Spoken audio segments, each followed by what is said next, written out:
along, my brother. Come along, my sister. Come along, my brother. Come along, my sister. Come along, my brother. Come along, my sister. Come along,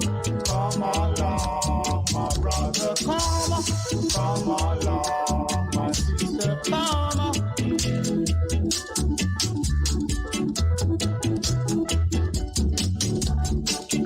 Here to pick up the pieces.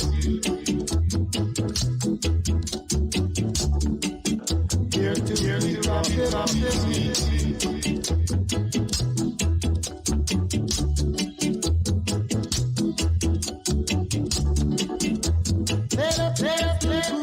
My brother.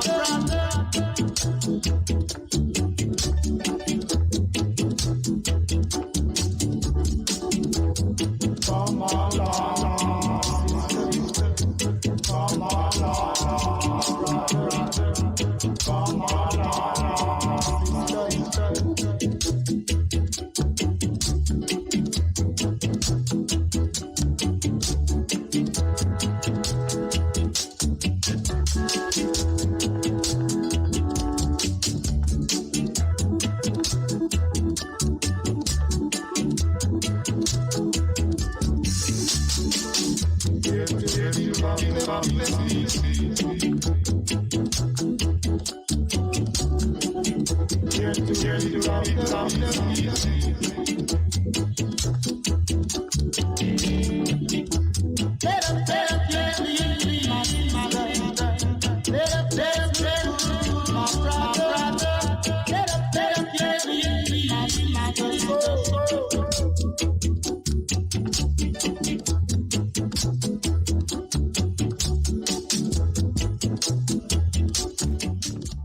Yes, good morning. Welcome to the program this Wednesday, Wednesday, the 16th of June 2022. Wednesday, the 16th of June 2022. And also happened to be the birthday of one of the founding members of the Rastafari movement in Jamaica. Rastafari movement in Jamaica, Leonard Howell. Leonard P. Howell birthday today. And Leonard Howell is a man who travel around the world and as a seaman, a sailor, get a whole lot of information, come back to Jamaica and start to build the Rastafari movement in Jamaica after it started in Ethiopia. Leonard Howell is not the founder of the Rastafari movement. The founder of the Rastafari movement is Rastafari self. And Leonard Howell is one of the founding members in Jamaica. And Leonard Howell come to Jamaica and him start to establish the understanding and the knowledge and the leadership of Rastafari. Start him work mostly in St. Thomas, Kingston, and then him go to St. Catherine on the hill, looking over Spanish Town, where them now picking up the pieces. Spanish Town once again picking up the pieces. Well, you know that the splitting of the gang and the tribe, 80 years ago, that is what resulted in what going on in Spanish Town and all. The splitting of the original tribe, political tribe, in Jamaica in 1942, 80 years ago. 1942, 80 years ago, the political tribe split into the party and the gang. The gang leave out of the party. The gang led by Bustamante left out of the People's National Party in 1942. Them split. And them go to tribal war. And the tribal war spread right around the island and produce a criminal industry. The criminal industry in Jamaica, the modern criminal industry, not about petty crime. Modern criminal industry in Jamaica is a result of the splitting of the tribe and the gang warfare that result when Bustamante left out of the PNP. 80 years ago. Then it take them 20 years more from 1942 to 1962 to set up Bustamante as the servant of the Crown of England, claiming that them in declare an independent country 60 years ago. So, I go on a Spanish tongue. I remember say, so I go. We can discuss anything that you want to discuss. And give thanks to Bess FM who give us an opportunity. Although the opinions that are expressed there are not necessarily those of the management of Bess FM. Bess FM give us the privilege to express our opinions, discuss between ourselves our opinions and what we realize and what we visualize. So, the numbers are 619-1508, 619-1508, and 279-8473, 279-8473. Yeah, so have some music there. Remember when one time when the gang them in a Spanish town, the PNP and the JLP in a whole for contention. Bruce Golden did one them say that's when them go back in the JLP, because I know them they leave out of the JLP. And them had a seat in the parliament from Spanish town. Them had a seat in the parliament from Spanish town, and Seaga sent tell him say come out of the seat and get back to the JLP because it belong to JLP. Bruce Golden sent back message that it not belong to JLP. Belong to the people of Spanish town. Seaga send back message to him say, just hold on and wait till the owner for the yard come. You know what Seaga and people like him regard themselves as being the owners. The owners. Not as being serving the people in Jamaica, but being the owners of the yard and owners of the people in Jamaica. Him send tell Bruce Golden say, when the owner for the yard come, you will know. You will know if I know JLP seat. And you know who him send to represent the owner for the yard, to take the seat from Bruce Golden. Him send Babsy Grange, coming from out of West Kingston, where him nurture her and train her in the Garrison politics. The Garrison politics and the gang politics, where him train her. Babsy Grange, one of the brightest students in the Garrison politics and the gang politics. Excuse me. When Bustamante left out of the PNP in 1942, him carry all of most of the bad man them with him. Most of the bad man in the PNP was Bustamante followers. So when him leave out of the PNP in 1942, him take them with him and start to attack the PNP. PNP couldn't keep no meeting on the street of Kingston. For years. From 1942 to 1946, 4 years, PNP couldn't keep no meeting on the street of Kingston. Bustamante would have beat them backside. Bustamante and them bad man, them would have beat and shoot them off of the street of Kingston. They couldn't keep no meeting. So as Norman Manley himself say, and I'm going to bring it come quoted word for word from Norman Manley.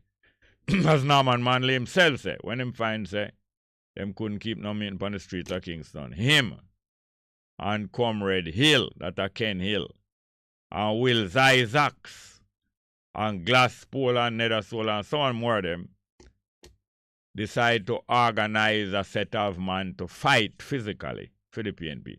PNP decide to build for them Garrison, and for them set of bad man. Norman Manley himself said that. I didn't know that from before, but him write it and him say it before him dead. Them decide to form a set of man for fight, because all of the fighting man, all of the warrior and the soldier and the bad man, them they left out a PNP with Bustamante and a throwback stone in a PNP and a throw gunshot in a PNP 1942 to 1946. And in 1946, the PNP organized a set of man now for throwback stone and throwback gunshot from PNP. And him say I down in a Matthews Lane. In a Matthews Lane, them go for organize them people because the Matthews Lane was the toughest people in a downtown Kingston. In a Kingston. Toughest people in a Kingston, waterfront people. And them organize a group of people for fight, and that was the PNP Army. And them call them Group 69. From 1946, PNP get a start build them army. Group 69. But the next year, now, 1947, the tribal war broke out bigger. Because the PNP have a set of man now on bicycle. Them have a bicycle squad. We ride bicycle and ride from meeting to meeting and place to place. So anyway the war broke out, them not on foot like before, you know. Them they on bicycle and them reach quick. Them reach 3 times as quick as a man on foot. Anyway in a Kingston, the Buster man and the labor right, them broke fight. They have a set of PNP bicycle man and woman too, but mostly man. Ride fast with them knife, with them stone, with them buckle, and with them gun, and reach anywhere the labor right there and them have it out on the street of Kingston. So the first big war after 1946 was 1947. Broke out in a central Kingston and spread as far as Rosetown, Trenchtown, Rosetown. Big war. The first person dead by gunshot was a woman in the 1947 war. But 1946, when the PNP decided to organize for them set a fighter, is after Bustamante lead a gang of hundreds of men from West Kingston and march right across Kingston to East Kingston and invade the Bellevue Mental Hospital because some workers at the Bellevue Mental Hospital decide that them going to strike, them going to go on a strike. And Bustamante don't want them to go on a strike. Bustamante is a trade union leader, you know. And it's usually trade union leader organize people for strike. But most trade union leaders sell out them workers and sell out who them are representing. Just like how most political party leaders sell out them workers, sell out them party members and sell out the country where them say them are represent. And go behind the people back and make deal. Most trade union leaders is like that, and most political party leader in Jamaica is like that also. Go behind the people back and sell them out. So Bustamante never want them to strike, although it's him, the union did represent the Bellevue workers. Why him not want them strike? Because him have that deal with the money people them to stop him workers from strike, stop him worker from demand too much pay. And Bustamante was a so-called chief minister of Jamaica, head of the government administration. He was also the mayor of Kingston one time. him in a post coming like prime minister, no, chief minister. Him is both chief minister, him is head of the corporation council, mayor of Kingston, and him is also head of the BIT union. One time, you know, him won. So when the Bellevue workers go behind him back and go over him head and organize and strike, so them now work, them stop work at Bellevue. Him Bustamante decide to break the strike. Breaking strike is a thing where illegal, you know. When a set of people organize and decide to strike and stop work because of a dispute with the management, it is illegal for other people to go there and work and break through and go work and break the strike. Because that way the workers not get to get them rights and not get to negotiate with the management. So Bustamante left out time chief minister office and left out time mayor parlor. Go down upon the waterfront where I'm strong, where I have most of the work of them. Waterfront workers and unemployed people.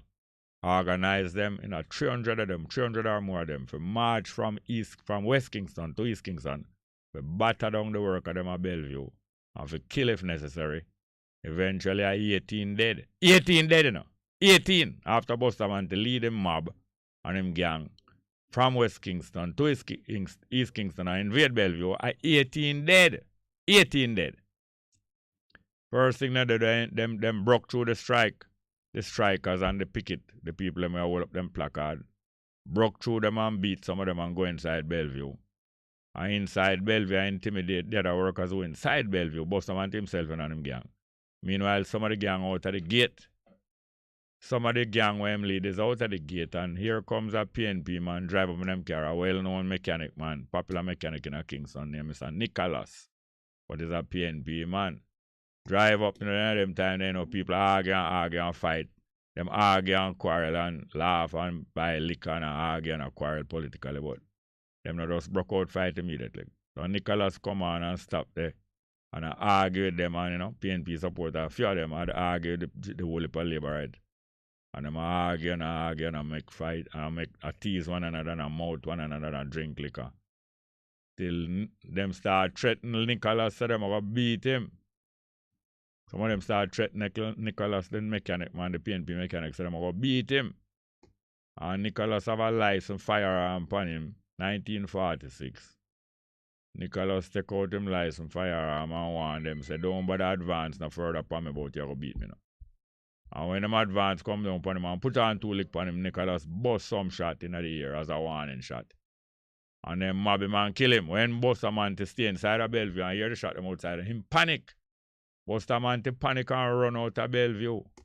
And the rest of them strikers, them light Bellevue a fire. And burn down part of Bellevue and kill 17 of the madman patient them in a Bellevue. Let's get to the telephone. Good morning. Yeah, we are the Bongo, Jerry.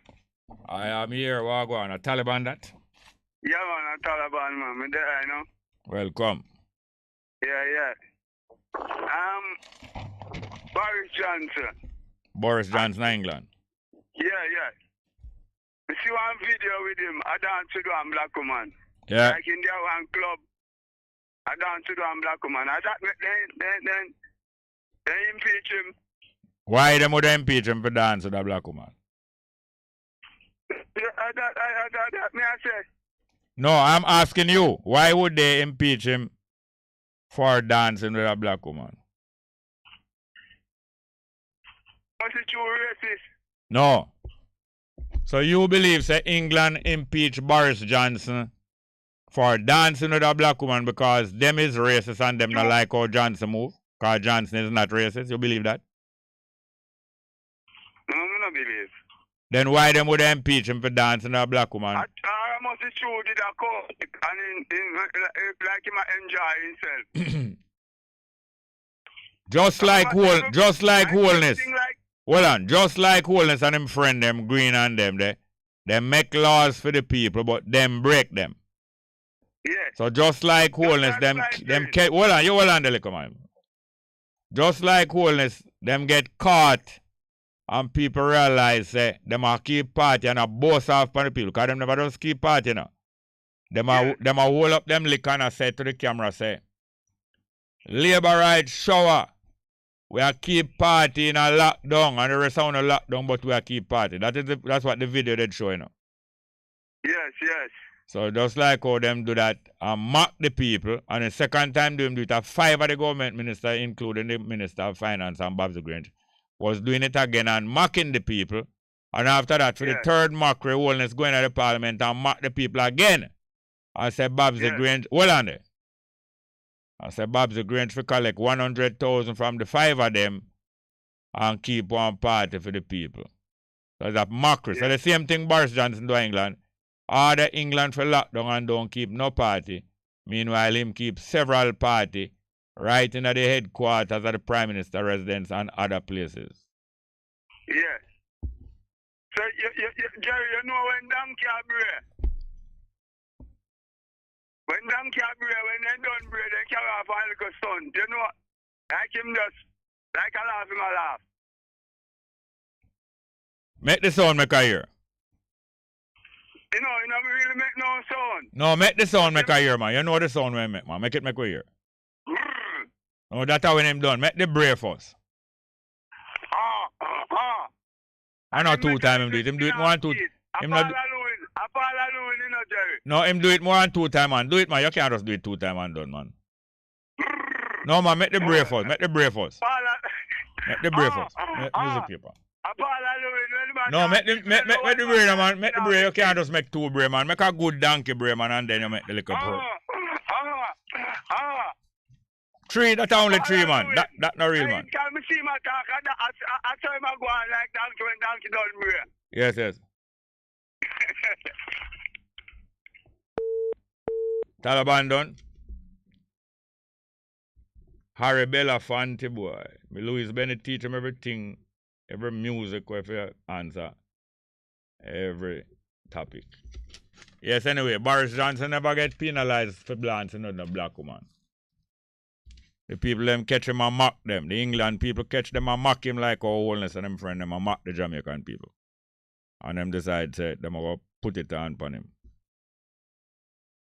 Right, the next, we have some more time, more call, 619-1508, 619-1508, and 279-8473, 279-8473. So, Bustamante lead the people, them go to Bellevue, and it's that's the PNP decide to organize a set of fighting people, 1946, because of that incident in 1946.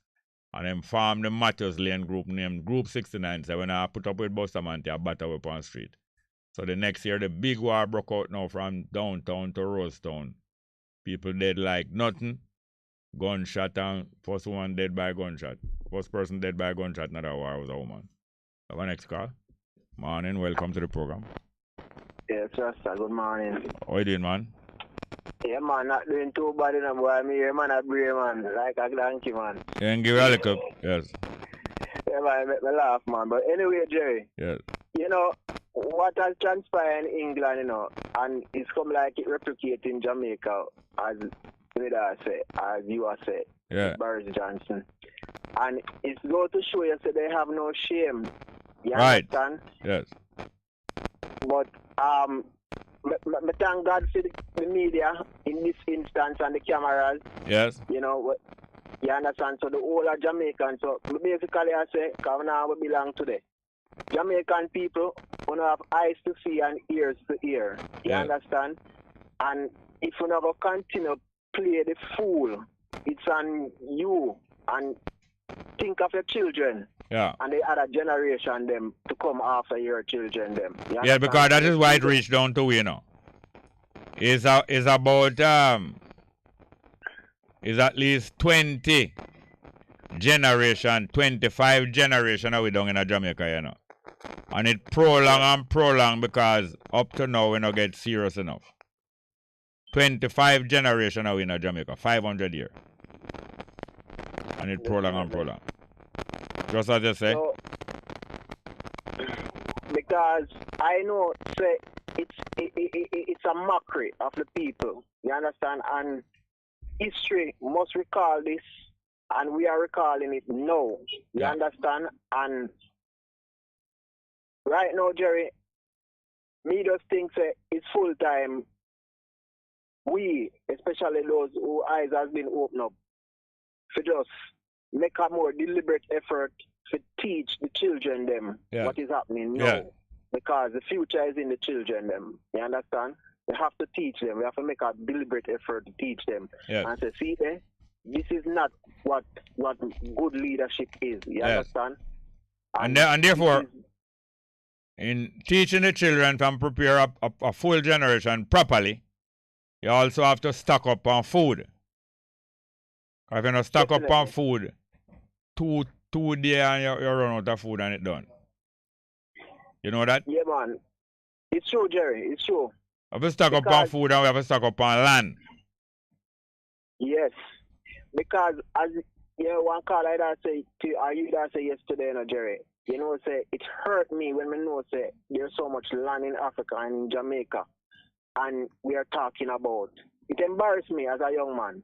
We're talking about, you know, grain from Russia. Yeah. Things. So there must be a force that is keeping us from producing and feeding the rest of the world because we have the land. We have no excuse. We don't really have it, you know. We don't have it. The land is there, and we are landless, and we are marking time when the land must be taken.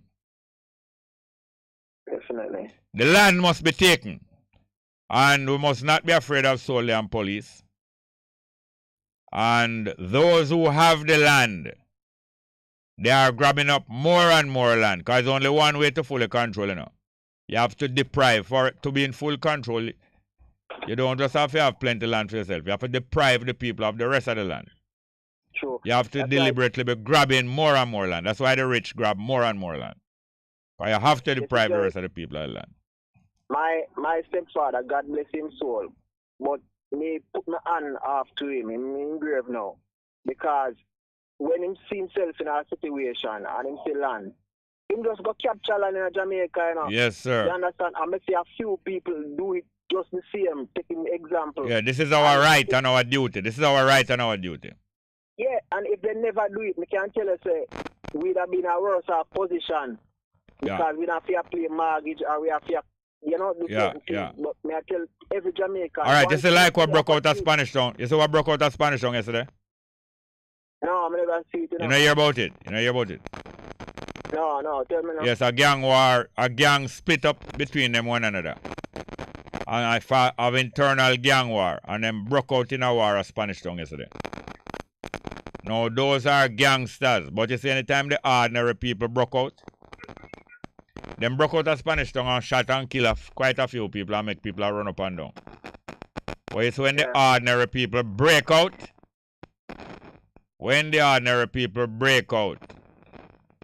Babylon cannot resist it, and all the king's horses and the king's soldiers and police can't put Humpty Dumpty together again.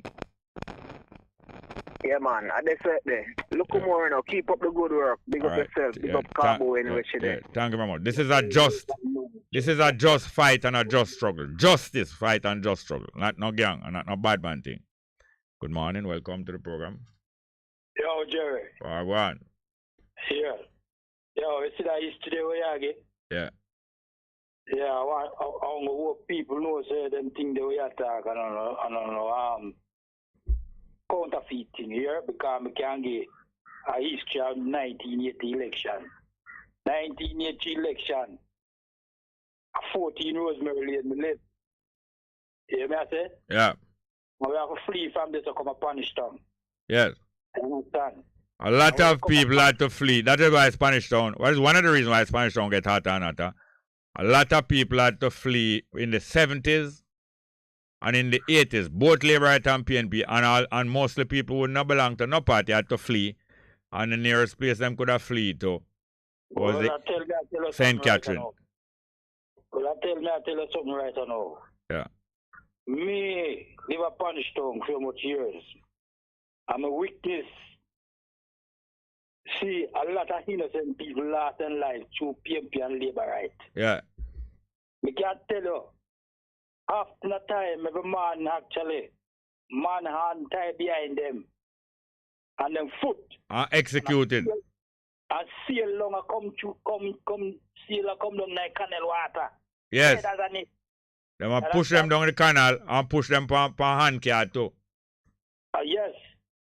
And a 4 nights straight, me have to sleep on a Kashamaka through PNP and Labour Right. Yeah.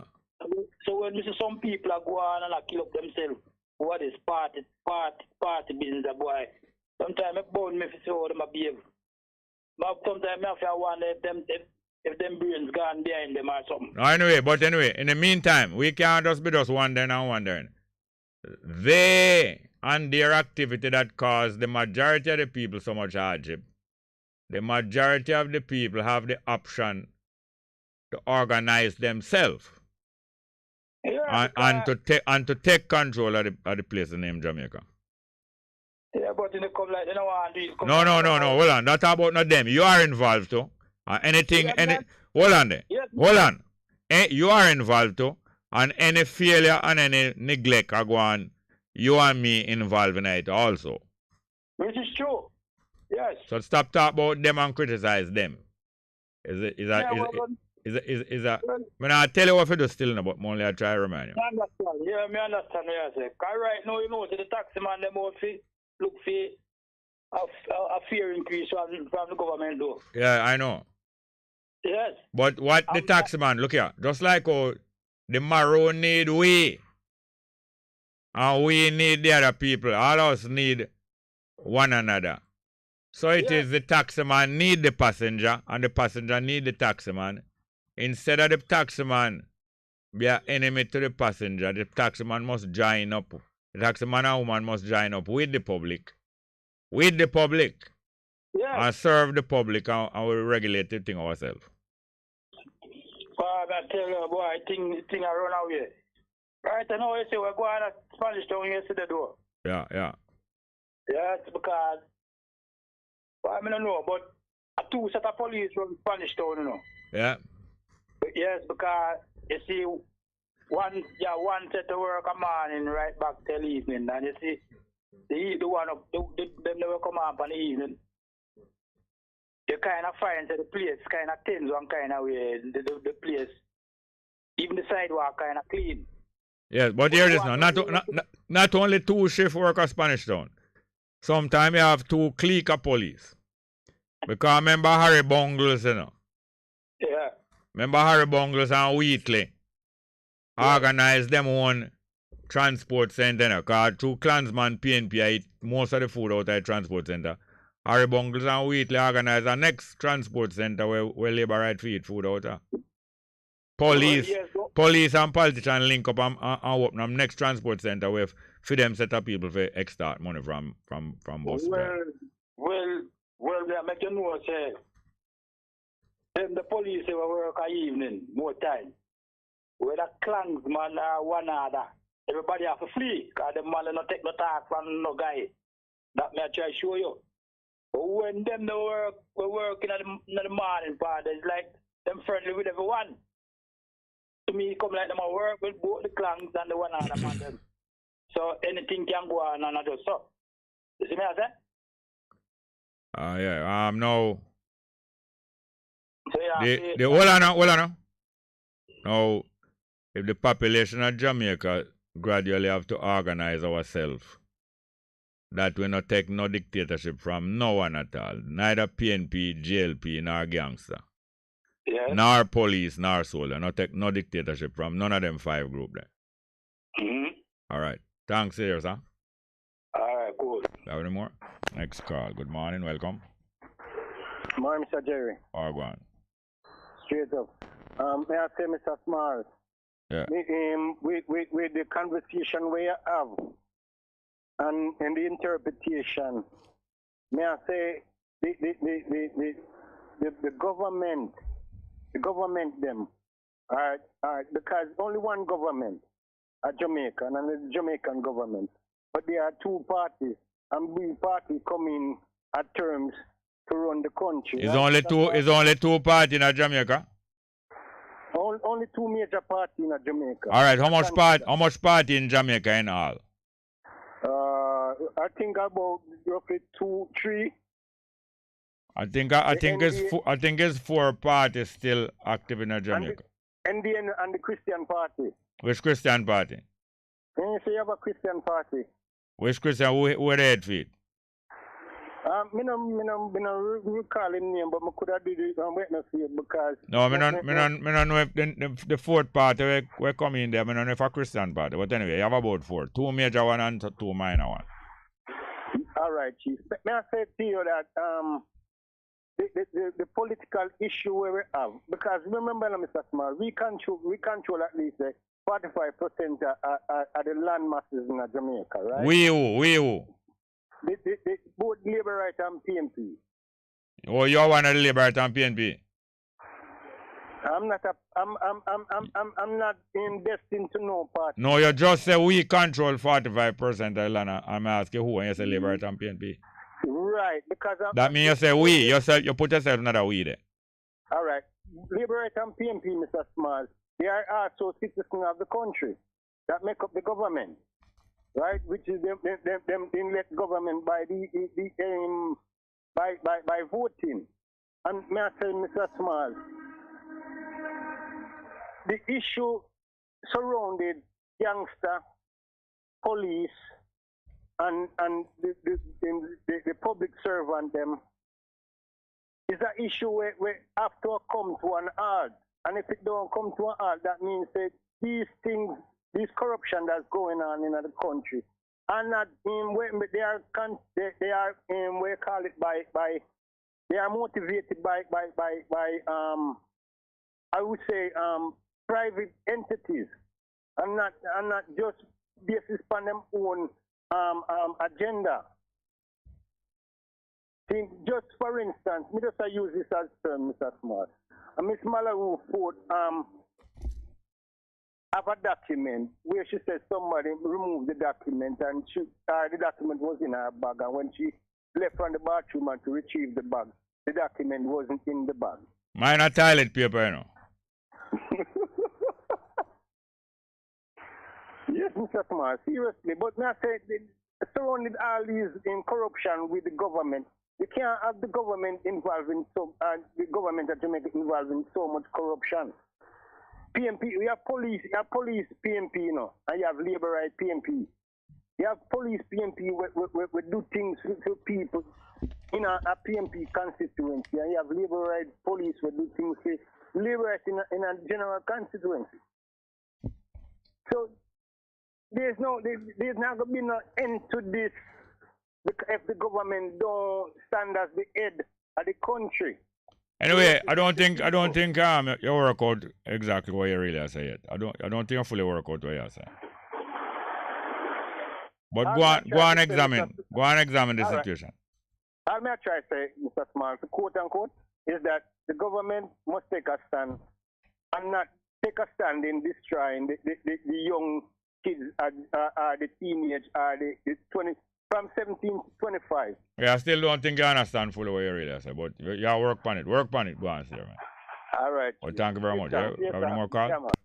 And more call? We have the numbers are 619-1508, 619-1508, and 279-8473, 279-8473.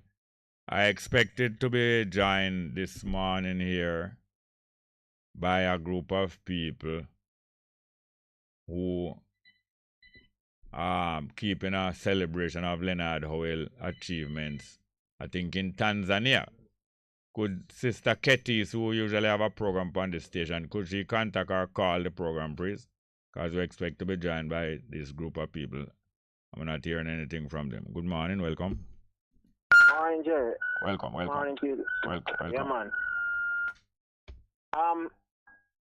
In terms of a solution going forward, because we can't continue just to complain about these two big gangs in Jamaica. And while me not have a problem with examining the problem or identifying the culprits, I have a problem where after so much years we're still talking when we know the action was supposed to take place. You understand? Enough of us is not united or organized where we can defeat these two devils. You understand? Yeah, yeah. Yeah, Jerry. I feel, I don't know if one country in Africa, Marcus Garvey, one of his philosophy is that African is for Africans, and I'm a descendant of Africa. You are a descendant, and most Jamaicans are African. If we can get the hell out of here, and Yeah, all right. Hold on. Yes, yeah. a solution to leave out of here, and we are a part of the African family, and there are people in Africa in control of governments and things. So get the hell out of here. Well, first we have to make preparation about those things, right? You have to make preparation. Yes, hold on, please. You have to make preparation and provision. And also you have to get to know these African counterparts, these people in Africa. A lot of them, like in Jamaica, are as worthless as this JLP government and the PNP. Definitely. So you have to get to know who you're dealing with, that you don't link up with the wrong people. But it's, as I said, step by step, all right. And make other preparation. All right, go ahead, please. Yeah, because I observe the president of Ghana. I learn a lot more about him yet. But based off of the Kwame Nkrumah, Jerry Rawlings, and certain legacy that was left. It seems like the people as well as the current leader, kind of have, even if he's not fully there, him have that that intent for make good and free his people and give them full liberation. You understand? I think if we can identify more people like him and make some economic and political decisions. You understand? Because I think we can get rid of some of the crooks them in Africa and in Jamaica by organizing, especially with forces where. Yeah, man. I agree with you. And then now, if you're going to get rid of them, you have to go strengthen yourself. You know that? Naturally. All right. So if you're going to get rid of them cooking where around Jamaica, you know, you have to strengthen yourself. So you have to have more than 1 day food. It's like all just 1 day food and we are live hand to mouth. Yeah. We have to move from living from hand to mouth. Because if you're going to put up a fight with them guys, you can have 1 day food and 2 day food. You understand? True. And you can have 1 day gas and 1 day gas and by tomorrow your gas done. Or your vehicle can only last, you know? Before I go, my encouragement to my Jamaican people is this. Build yourself. Just like them say, your health is your responsibility. Yeah. Your wealth and your prosperity is your responsibility. It's not PNP and JLP. Yeah. They're a fraud. You understand? And I wouldn't even call it wealth. I would call it resources. Wealth is a matter of people pride and personal strength and them way. But if you really fight a long-term fight and you gather resources, I wouldn't even call that wealth. Resources, you know? Resources. Definitely. So if you have a capture land, you know, capture land. You say if you have a farm the land, farm the land. You say if you have to organize with people of like mind who don't like thief, not like murderer, not like violence. Yeah. You name it. Organize with them people there. Yeah, man, you unite against pride and lastness. A man we a move wrong on a thief goat. You unite, you know, just like how you unite against politician and gangster. You unite against pride and lastness to where you come wrong, come thief goat. And unite. Practice the unity, yes, in little groups. Two people. Unity start with 2 people. No? Unity not start with no big bungler people. Start practice the unite with one other person. Because if you can't unite with one other person, you're going to unite with a big group. Little by little, we build the ability and the habits of unity. The habits. And one duty that we have is to make ourselves trustworthy. If I want to be able to find other people that I can trust, I have to make myself trustworthy. And it will be easier for me to find other people who can trust when I am trustworthy and when I demonstrate that I am trustworthy. Not walk around and tell people I'm trustworthy now. By my action and my movement, people get to know I'm trustworthy. Me will also get to know who trustworthy also. Definitely. I was one more thing, Jared. I want to tell Jamaican people. You see, God will not do for you what you can do for yourself, you know. So no, I got inside of you, you know. The thing where you are doing, hear me now, hear this now. Just get this straight. I got inside of you. Any good thing where you do, I got inside of you. God now separate one part. And a one man one side where you wait for come get driving. You know. God no name no him. God inside of you. Any all living thing God inside. All that a God. Life. Straight. Big up yourself, Jerry. Yeah, man. And not through me talk hard, me not quarrel, you know. We are get together, man. And we are learn how to talk to one another hard, but we not vex. We just talk hard and because some hard problem we are trash out, you know. Jerry, me know you by now. You know, say boy, a righteousness you deal with and love. Yes, man. And when army are trained. As a teacher, when you talk hard, me know say I have to make the student learn. Yes, man. And when army are trained, we can when army are trained, then can depend. Twinkle, twinkle, little star, how I wonder. That can't train army. You know? Straight. Yes, sir. You have a time where you sing Twinkle, Little Star, you know? Or you make the picnic them sing it, but that alone can't train army. Yeah, man. Big up yourself, but thanks for the call here, sir. Keep in touch. Keep in touch, please. Yes, sir. Yes, sir. Next call. Good morning. Welcome. Morning, Jerry. What? Oh, go on. Good day. No fast talking. No fast talking. Yes, sir. I saw some little children in Korea there. Some just up in army uniform, police uniform, nurse uniform, and they look so cute and so precious inside of in my sight, you know. And about the teacher should army uniform can look precious. A dolly house that I must dolly house here play. No, man. The children in their career there. But anyway, a dolly house here play. Go on. Okay. Anyway, PJ party to say, enough man for have girl, No, him never say enough man for have girl. Him say true film action. Enough man have cell phone, enough man have car driver, and enough man have enough girl. Him say true film action that gone. But by my action, you have more man for have more money, and more talk, and more power, and more strength, and serve God. You don't start talk yet. You don't start talk yet. How the hell you going to have more money and more this and that and you don't have more land? More land, most important material thing, more land. You have more land, no problem with that. I don't have a problem with that, having more land. But it's also get it, that land is expensive. And expensive, you know. Same like how you masturbate, the same way you get land. You have to take yourself in hand. Okay.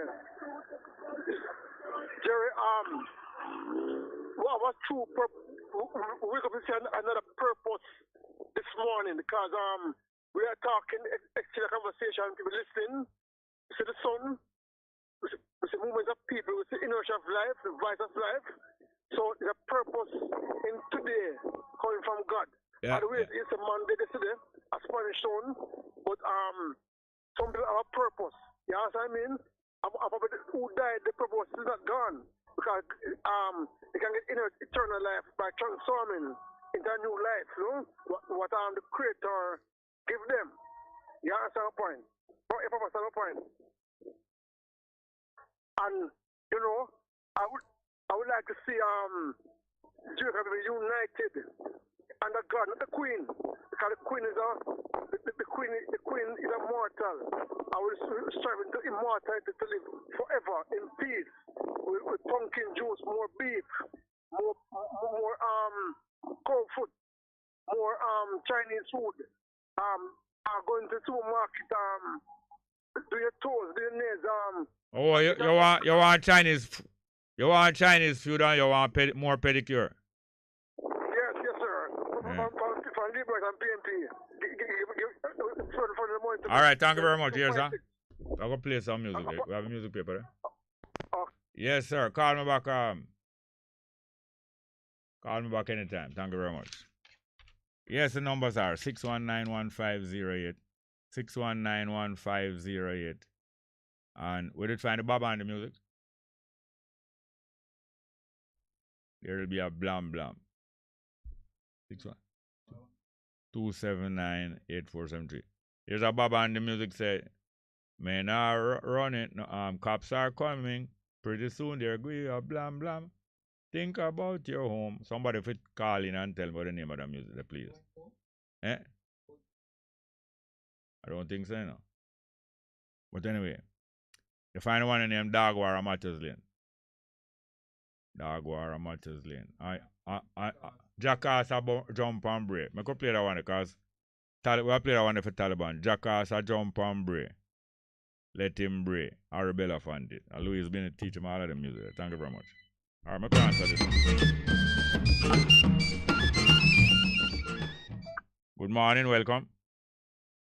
Good morning. Is that Bess FM? Yes, ma'am. Yes, is a virgin or sister in this? Is that virgin this? Yeah, man. Go ahead, man. Yeah. Go ahead, please. Need I like to speak to Jerry? Yeah, man. Talking, man. Go ahead, man. Right away. Thank you.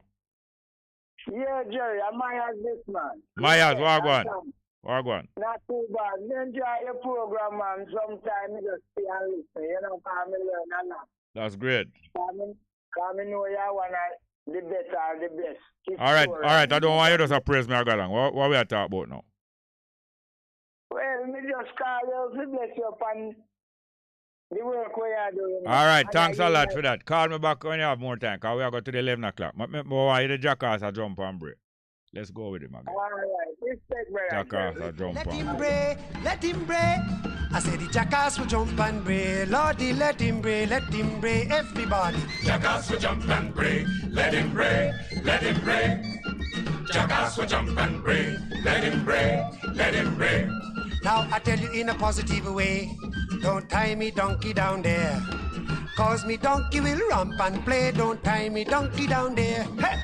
Jackass will jump and break, let him break, let him break. Jackass will jump and break, let him break, let him break. Once again now. Jackass will jump and break, let him break, let him break. Jackass will jump and break, let him break, let him break. Now me donkey gone mad, they say don't tie me donkey down there. Cause his eye on a bailer, hey, don't tie me donkey down there. Jackass will jump and break, let him break, let him break. Jackass You're simply the best, better than all the rest, better than anyone I've ever met.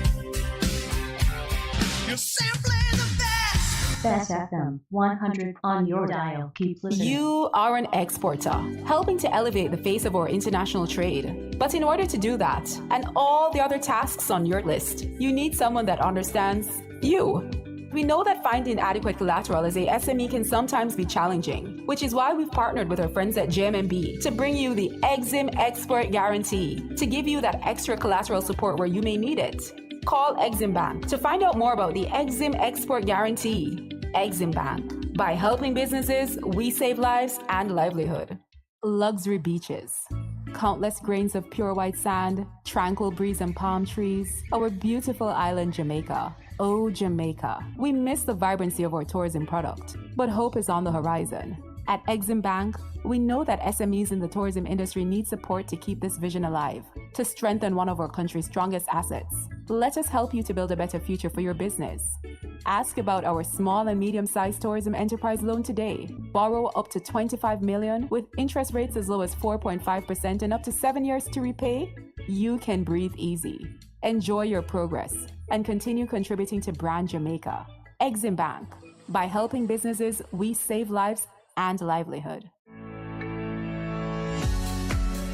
Last month, the nation marked the 92nd anniversary of the birth of former Prime Minister Edward Seaga, with several works announced as part of efforts to ensure his legacy will impact generations to come.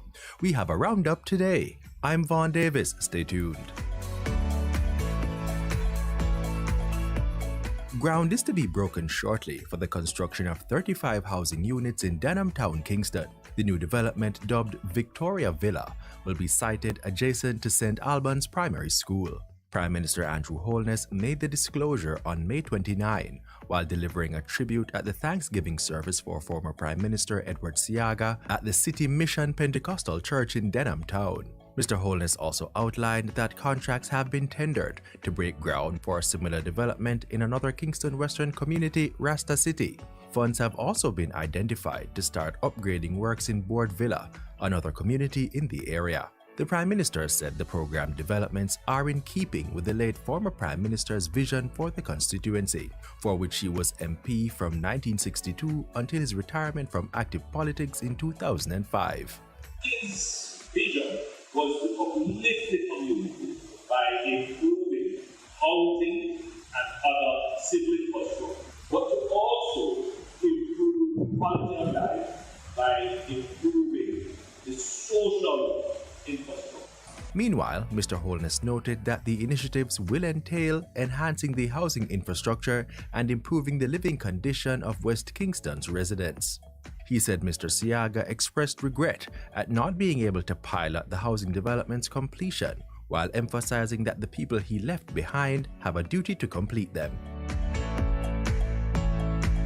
The late former Prime Minister's legacy also continues to be manifested in several other ways. Among these is the Edward Seaga Scholarship that will be awarded to 2 students from his former constituency, one of whom will be enrolled at the Edna Manley College for the Visual and Performing Arts in the 2022-2023 academic year.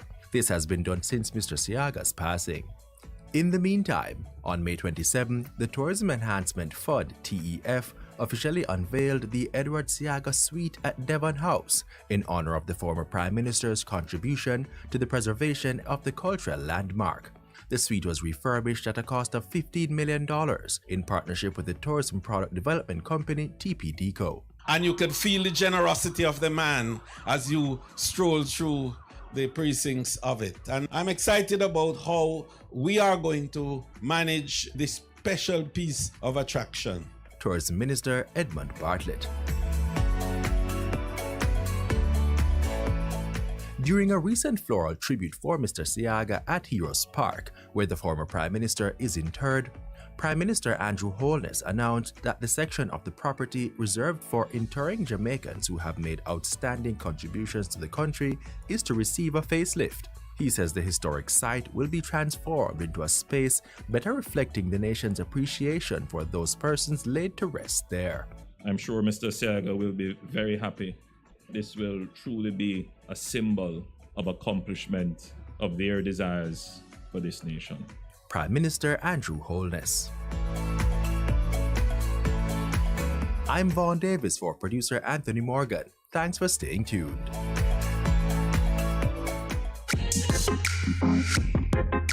A production of the Jamaica Information Service, the voice of Jamaica. Bess FM 100 on your dial. Keep listening. Half a tree, one and drive, half a tree. Bossy, how you do I take taxi star? Jano, I want to tell you, say, 2 months now, my transmission mash up, and I check everybody and can't hear nothing positive. Yeah, hear me? You waste all that time I shop around and never call the experts. Winters Auto have them. Them have over 35 years of experience and them diagnose the problem and get back your transmission brand new. For them service excellent and efficient. Trust me, man. Yeah, hear me? Call them at 929-7040 or go to them at 106 Maxfield Avenue, Kingston 13 and talk directly to the boss. Just tell them I'm me, send you. Wow, you big star. Yeah, man, respect my boss. Yeah, try calling her, cause trust me. Waiters, Auto Spares and Repairs, good afternoon. Ah, what a relief. This is your beloved Pastor Percy from the Morning Connection. Support our commitment to Jamaica by joining us on Wednesday mornings at 7:30 when we pray for the nation. Show us you care. Advertise with us. For more information, call our offices at 876-276-8935. Vision Printers for all your printing needs. We specialize in calendars, flyers, brochures, and more. Call us today at 968-7506. That's 968-7506. Or visit us at 4 East Bloomsbury Road, off Hagley Park Road. Vision Printers, your best choice in printing.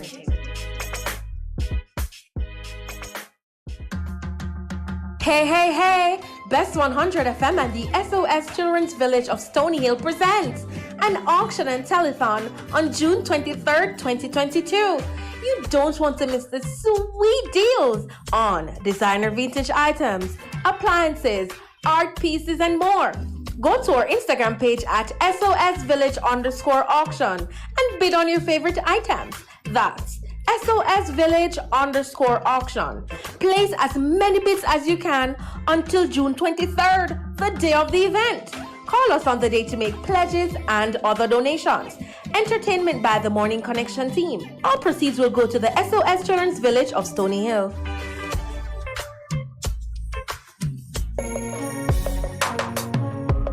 Looking to clean your vehicle super clean? 123 Clean Car Wash, located at 2 1/4 Osborne Road, Kingston 10. Entrance on Grove Road, below Tropical Battery. They wash and vacuum, undercarriage wash, engine wash, polish and compound, shampoo and detailing. Call them at 876-631-3400. 123 Clean Car Wash, the best in the business for a cleaner wash. 1, 2, 3, believe me, it's so easy. 1, 2, 3. Melody in our voice. Kemisha plays the music nice. Melody in our voice. Kemisha full of vibes. Best FM run the town. Yes, I run the town. Hear me loud and clear. They run the country and the town, or the far and near. Bless the love into to Empress Kamisha on Best FM, and it's all about the reset, Mondays to Thursdays, 2 to 5 p.m. on Best FM. Keep it locked. This is Warrior King, the Black Emperor. Come on, tune in. Half a tree, 1 already, 200. Ready, mama? Ready. Is this the confusion you feel when trying to work your way through medical systems in Jamaica? Try a dose of Ask Dr. Mary every Thursday at 5 to 6 p.m. Let Dr. Mary help you understand your medical problems and bring you to a calmer place. Just pay your dues, my friend. Take my medical news. Oh, doctor, come to meet my patient. Oh, doctor, come to meet my patient. Oh, doctor.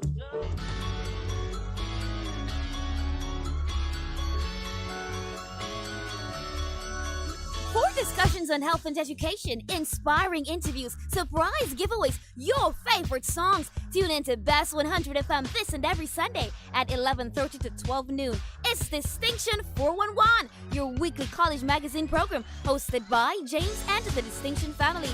Catch you on Sunday.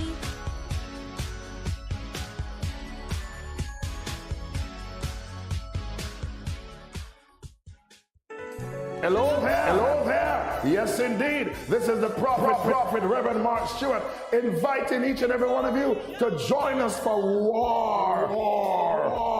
It's gonna be a war this and every Wednesday. Of course, it's gonna be hot. It's gonna be powerful. Come for the word. Come for the preaching. Come for the teaching. Of course, the music, and of course, midnight warfare prayer with me, the Prophet Mark Stewart, the Boss Shot, Apostle Marshall, Reverend Eric Box, and of course, Reverend Cathy and Thames. For the hard way, join us every Wednesday night from 10 p.m. to 5 a.m.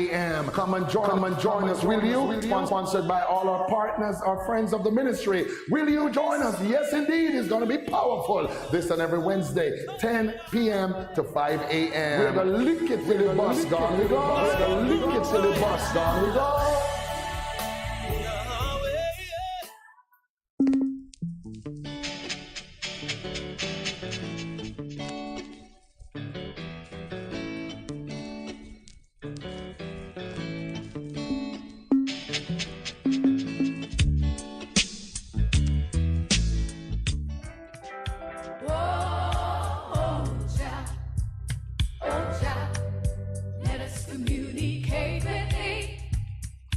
You good? You can get better. Spread the word. Straight Up gets better on Bess FM. Straight Up Jerry Small, Mondays, Tuesdays, Wednesdays and Thursdays on Bess 100 FM. 10 a.m. till 2 p.m. I'm your host, Robin Jerry Small. The numbers are 279-8473, 279-8473, and 619-1508. 619-1508. Also streaming live on the internet. Bess FM, Straight Up, Robin Jerry Small.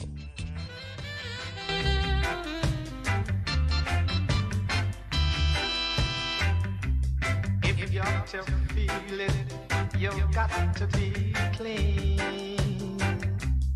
You got to make it straight, you can't be lean. Share the joys togetherness can bring. To the true soul, you just have to cling, and then you will feel it, you'll feel the soul inside of you.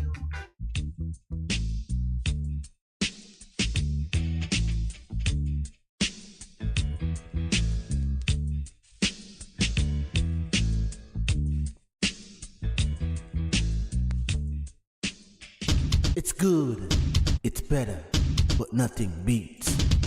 Best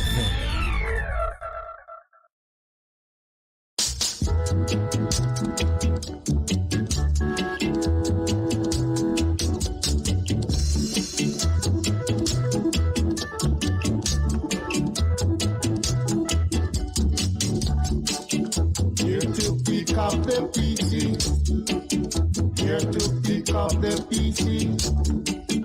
Here to pick up the PC.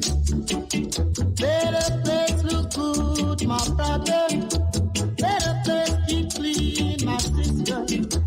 Better place look good, my brother. Better place keep clean, my sister. So come along, my brother. Come along, my sister. Come along, my brother. Come along.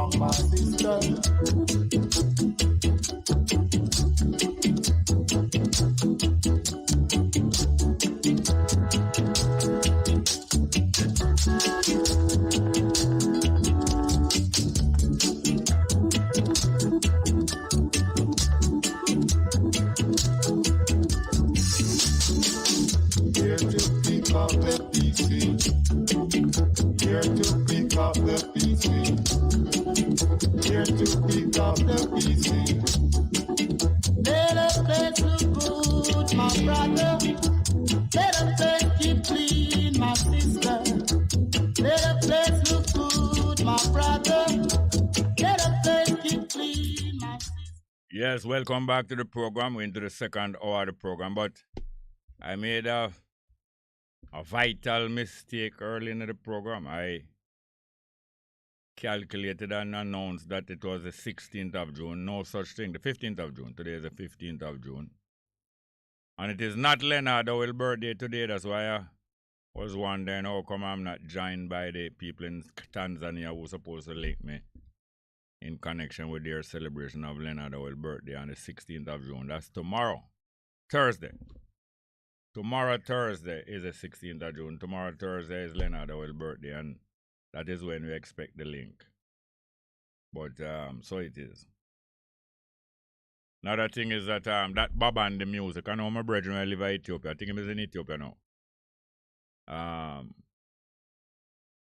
Bob Cosmic. I think he would know, and remember. I'll check a couple of music colleges like while and them can't remember. G White and Roy Black. Them can't remember exactly the name of the Baba and the music that sing about. Cops are running. Cops are coming. Men are running. Pretty soon there be a blam blam. Think about your home. Think about your future too. That Baba and the music, eh? Somebody please tell me. Probably them correct me already about Leonard Howell in a live chat, because them always correct me very promptly. And probably somebody even give me the answer to that music too. So I'm going to check with the live chat here. Have any call? Alright, live chat. Del Ryan say, Master Teacher, words of thanks. Words are powerless to express my gratitude. Keep up the good work. Sharing your knowledge, experience. Most appreciated. Best FM staff. UK shout out. We had quite a few before that. Sister D. Ruben said, blessful rising Bongo Jerry. Best FM family. Joshua Wise said, give thanks. Blessings. Alco Kebalan said, turn to their building. Pablo of music. You know, say Pablo could know the name of the music they do. That Baba and the music, I feel Pablo know the music, you know. Pretty soon there'll be a blam blam. Think about your home. Think about your future too. Yes, Pablo, you have the answer? Well, Pablo said, Jerry, another day of intelligent awareness for full attentive listeners and callers. Irie. Taki Lemko say, morning, Bongo Jerry. All on board. Sister D, greet our brethren them. Taki Lemko, greet back Sister D. Marva Valentine, one love and blessed day to all. Live chat. Heads high. Sister D, Yale Pablo music.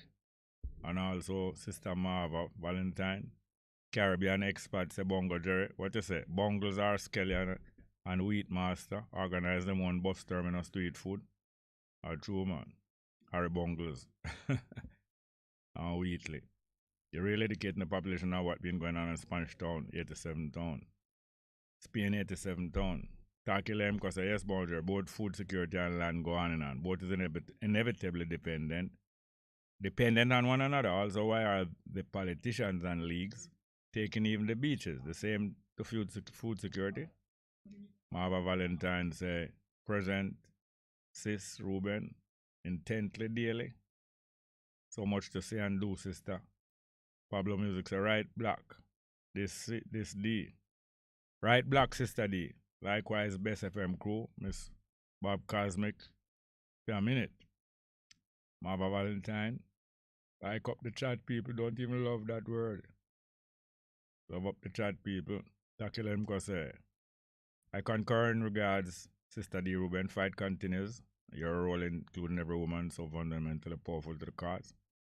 Del Ryan say, greetings, Bongo Jerry. Wednesday blessing. Marva Valentine say, Pata boil up or rapid here, we fill with where cook after revolted by all and every means necessary together. Takilemko. Concur. Exactly. Del Ryan say, words of thanks. Words are power. Powerless to express my gratitude. Okay, we did read that one already. Thank you very much. Yes, the numbers again. What did we start to play? Jackass or jump and break. Alright, we did get enough for the Jackass there. But the numbers are 619 1508, 619-1508 and 876. No, 279-8473. 279-8473. Bangarang, yeah man. As I say, one at the time Bruce Golden who did left out of the JLP. Just like our boss man, they left out of the PNP for 1942. Bruce Golden left out of the JLP in 1995 and him and some more man and woman form a party. But him hold on the seat and represent them for another 2 years. Till 97 election when him lose it. And then afterwards him go back to the JLP and lead the JLP. One at time when some problem go on, I don't remember what the exact issue was. And them not to listen to him. I think he was thinking that the government was aggravating the situation in a Spanish town. He promised that there will be bangarang. Them not stop with what them do. There will be bangarang. Let's get back to the telephone. Good afternoon. Good morning. Morning, Jerry. Yes? I think that through the name crime don't pay, you know. Crime don't pay. I don't doubt it. Sound familiar? Crime don't pay by Babandi. You know, so I believe you're right. Huh? I believe you're right. It depends on the Babandi songbook album. You're right, man, because God White just tell me the same thing. No. Rye Black. Yeah, man. Rye Black just tell me the same thing said upon the songbook album. Yeah, man, crime don't pay. Crime don't pay. We can look for that. Find it? I tell you, man. What is your name again?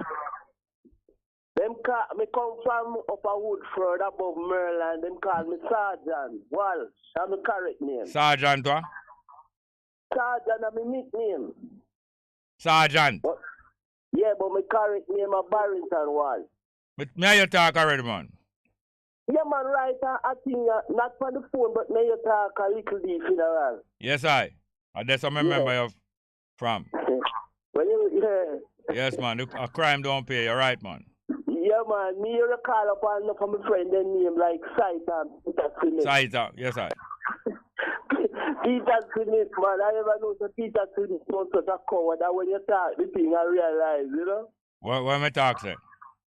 When the police them a come and him run on the August town. And him run? Yeah, him here so the police that come and him never stay with them. No, it's not that Peter. No, not that Peter. Pepito from down Miami River. Peter. Oh, a Pepito, black Pepito from Miami River. Okay, a different Peter then. Yeah, but Peter Phillips and we the whole of the same crew, but it's Pepito the take off. Pepito from Miami River. I can't wrong him, you know. Although I would have stand up and I did stand up. Sometimes you can't expect other people to do what you would, you know.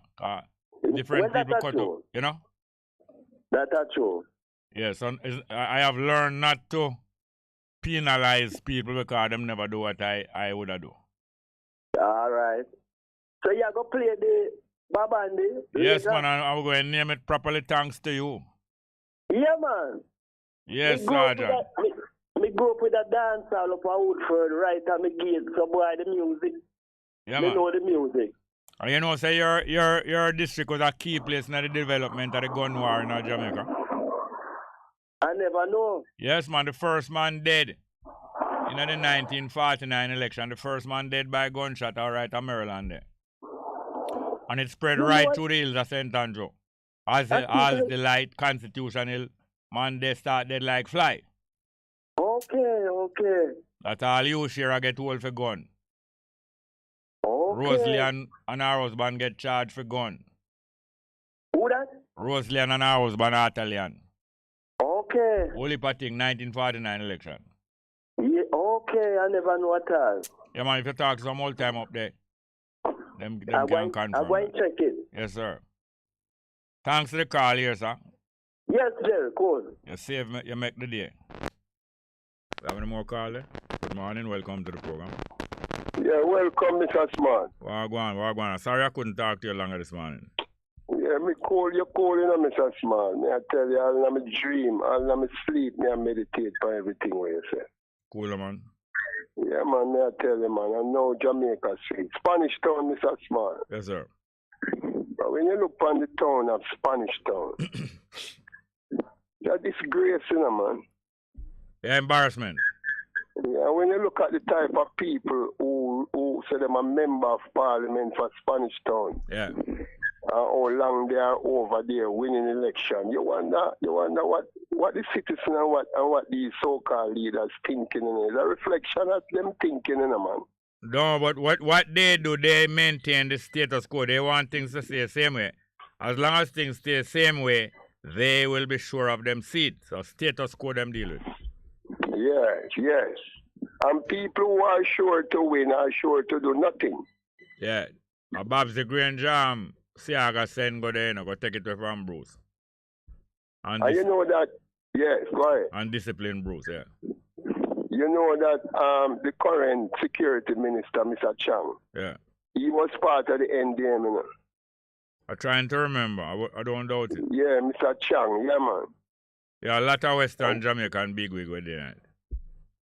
But when you look at our the government, the JLP government, with how much husband and wife, brother and sister, yeah, father and son in the parliament. Yeah. You know, look good in it's a dynasty. Why, yes, what happens is that, yes, these things become what them call generational wealth. Generational rent. That's what I tell you, say you have a guru, man. How them do it, Jerry? You know hard. Them cultivate that pride. Them cultivate that pride in them family. When all one of them win the seat, both the father will win the seat and the mother, I said to the children, say, you know that daddy is a very important man in this country. You know, notice how when we pass the police, how them salute you and them. You know that daddy and the prime minister talk all the while, and then mommy, meanwhile daddy, I tell them that when daddy gone to work, mommy, I tell them the same, you know, say daddy is very important, you know. And that's why people treated differently at school, you know, and all them with them. And we are like a kind of royalty, you know. Yeah, and while they are enjoying that generational wealth, yeah, the average man in Spanish Town enjoying generational poverty. Yes, and that generational allegiance to them. Them parents, I tell them, say, if you vote for Mr. Bruce, you know, or if you vote for Mr. Tufton, you know, and if you do this and if you do that, you know, and you know, and Buster man to usually come away yard, you know, and come in the kitchen and dip in the pot and take out dumpling and eat, you know, and you become proud, say, Buster man to did eat one of your cartwheel dumpling. Because Jerry, when you look on Spanish Town, I mean, I walk through Spanish Town, and Spanish Town is so stink. With this whole heap of garbage and gutter water all over the place. What they doing with the parish council money over there? Why you ask me? That is a problem. Because labor right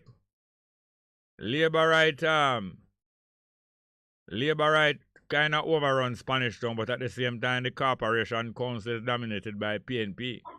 And that is why they want to cut it off from Portmore. That's why they want to cut off Portmore from St. Catherine. Yes, and let Portmore municipality run by itself. No, not by itself. Let Portmore municipality be run by PNP. Yes. And St. Catherine municipality be run by JLP. Thank you, Jerry. And look here now, you see when they split it like that now, you're going to have less funds coming into Portmore. So they're going to raise the land tax on the No, you shouldn't. No, you shouldn't have less funds coming into Portmore, no. Because the people of Portmore are paying more tax than what they get to spend on Portmore, no. Thank you, my guru. But it's a trade-off the Labour right willing to do so that them can control the St. Catherine and Parish Council. But tell them Portmore can't become like Spanish Town 2040, no, Mr. Small. Tell them for me now. Why it can't become like Spanish Town?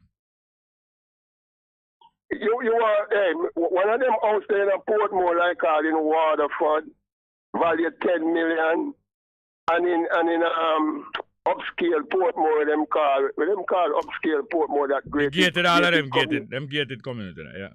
House value 100 million over there. And through what that do the old people at 24 to be doing in a ghetto with a house value 100 million? I think you want to take with the people them house value. with crime and violence. No, place can depreciate. How much, hold on there. How much Ukraine value you know? How much house are Ukraine value? $0, 0 cent, you know. Yes, in a twinkling of an eye. And you know the Russian them do the Ukrainian, Mr. Small, talking about Ukraine.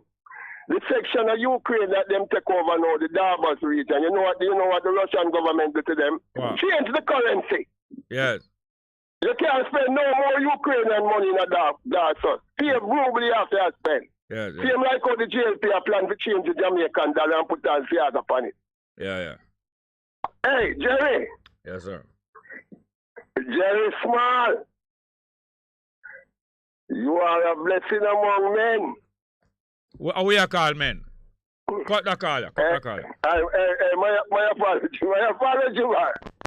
Mr. Small. Hey, I don't want to see him blessing, you know. Our good fathers there when it come here, my girl. No, I don't want to fathers there. I don't want to fathers there. I don't want to fathers there blessing. Hear me now. I don't want to fathers there blessing from no man. You load the level. You take back that. You keep that to yourself. Hey, my apology, but we want to tell the people them have Portmore say. The plan with the Labour right have to split Portmore Parish Council from St. Catherine. St. Catherine Spanish Parish Council. Yeah. It's a trick to take away your wealth. Yeah, man. All the best to you, my guru.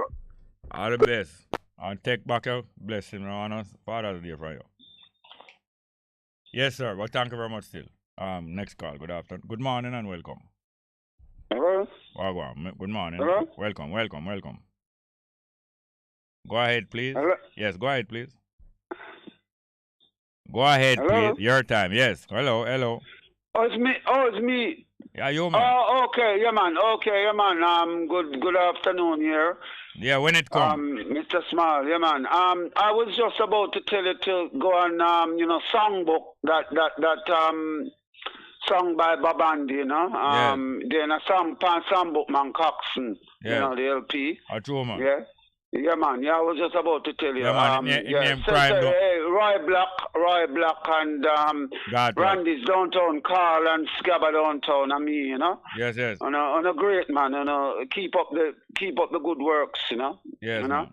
Yeah, man. Great. Thank you very much. Although the politics dirty and nasty out there, see, they just keep it up strong the same way. Yeah, right? man. Listen, man. It might look impossible.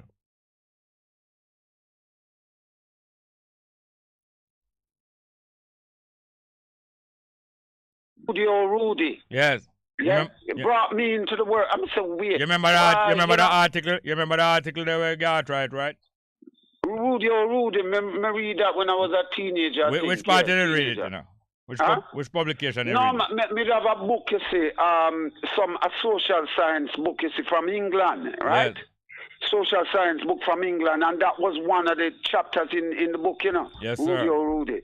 Because that was the first. Rudy. That was the first academic project on the Rude Boy phenomenon as a social worker. I got to know that, yeah, man. And I grew up in the Rude Boy. Yeah, because me come from Jonestown, and I'm born at 54 Piat Street. Oh, yeah, say. But I grew up at 12 Piat Street. My grandmother, 12 Piat Street, you know. And the Rude Boy phenomenon and all them things. And, I like all them things anyway, you know. On the brilliant. God White brilliant, you brilliant, and Jimmy Carlas them brilliant. Muta Baruka brilliant, Lai Diagala brilliant, them talk it out, man. Don't afraid to talk, right? Yes, sir. On a good man, on a great. All right. And then when you play crime, don't play. Crime, better play that because that did depend on LP. I don't know if it did release Pan 45. I don't know, you know. Not sure. But I don't know. Yeah, man. Great. But I remember it was after the 1966.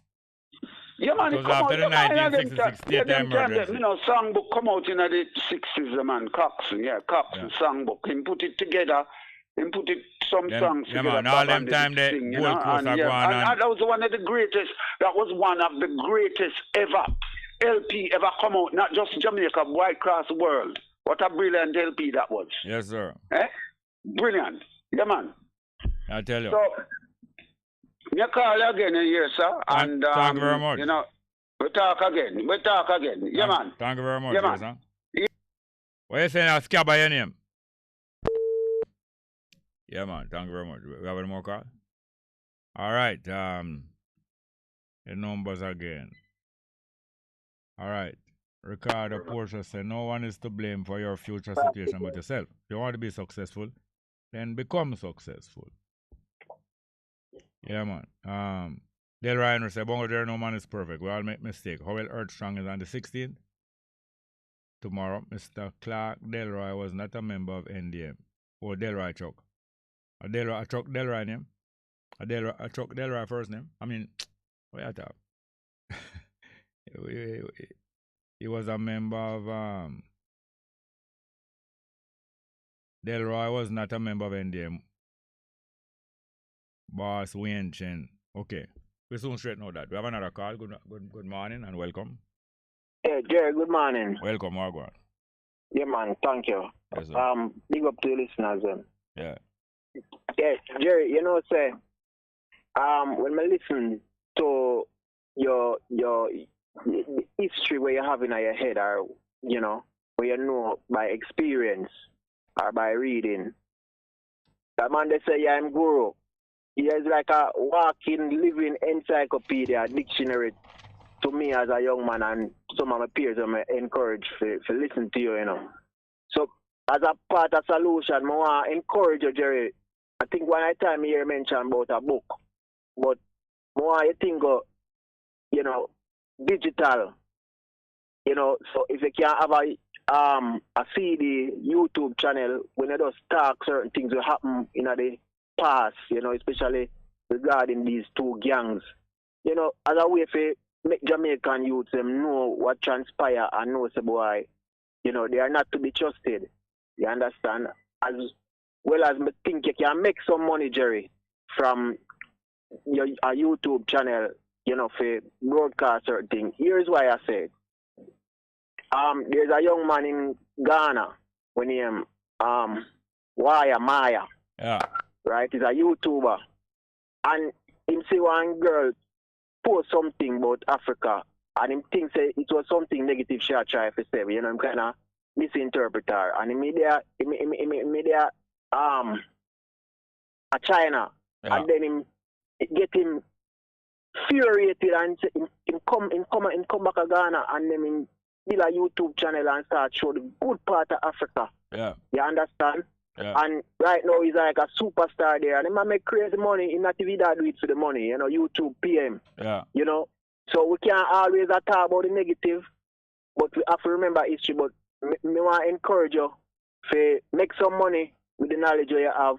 But I know a whole heap of youth are going to help differently. You understand? So me just as a solution, because you challenged me yesterday, you know, for find solution. Yes, sir. So well, time I call you, a solution me I try to find. Yeah, well, may I take your advice? I was doing it even before your advice, but I'm going to resume some things you do and you interrupt. I'm going to resume. Yes, we will do so. Thank you, sir. Rasta. Yes, sir. We have another. All right, next one. Good morning. Welcome. Hello? Welcome. Hello? Yes, welcome. Go ahead, please. Hello? Yes, man, I'm hearing you. You go ahead now. Yeah, good day. How you doing? Fine, thank you. Yeah, man. You know, every time I call, I try to, you know, try and see if I can make a positive contribution. Yes, sir. All right. Today, I want to talk to you about a little thing with me. Do a little check on the world population, you know? Yes. Population of the world. Yeah. Yes. I see where Africa have the continent that Africa has 1,402,000,000 people plus. Yeah, for the whole Africa. Yes. China have 1,414,000,000,000 plus. Them have the biggest population. Followed by India, we have 1,406,000,000 plus. So them three places they have 4,220,000,000 people. Between the three of them. Yes. South Asia now, which is places like North Korea, South Korea, you know, Vietnam, Thailand. all of them, the Cambodia, yeah. Yes, them places they come to about 1,983,000,000, nearly 2 billion people. Yeah. All right. We come South America now. South America have places like Brazil, Ecuador, Venezuela, them place. Yeah. Chile have 437 million people. Yeah. Central America now, place like Costa Rica, you know, Costa Rica, them place there. Yeah, Panama, yeah. Yeah, Panama, them place. 183 million plus. Yeah. The Caribbean have 43 million plus. Mm. Yeah, you know, when we find out about that thing, you know, the Middle East now, places like Israel, Saudi Arabia, them places, they have 463 million people. Yeah. When I do a little check on it, Mr. Small, we find out, say, Europe and a whole have 747 million people. But guess the biggest country, the biggest population within Europe is Russia. We have 146 million people, followed by Germany, 88 million. So, we get to find out that America have 330 million people, 334, Canada have 38 million people. So, when we do the check now, we find out, say, you know that Africa and the rest of the world, when you take out Europe and America out of it, have more people, more other races compared to white people? Yeah, the majority of the population of the world is between Africa and Asia. Yes. You know, so when you check like in America and Europe, you have a lot of non-white people in those places too. Yes. So the entire population is not white. Yes.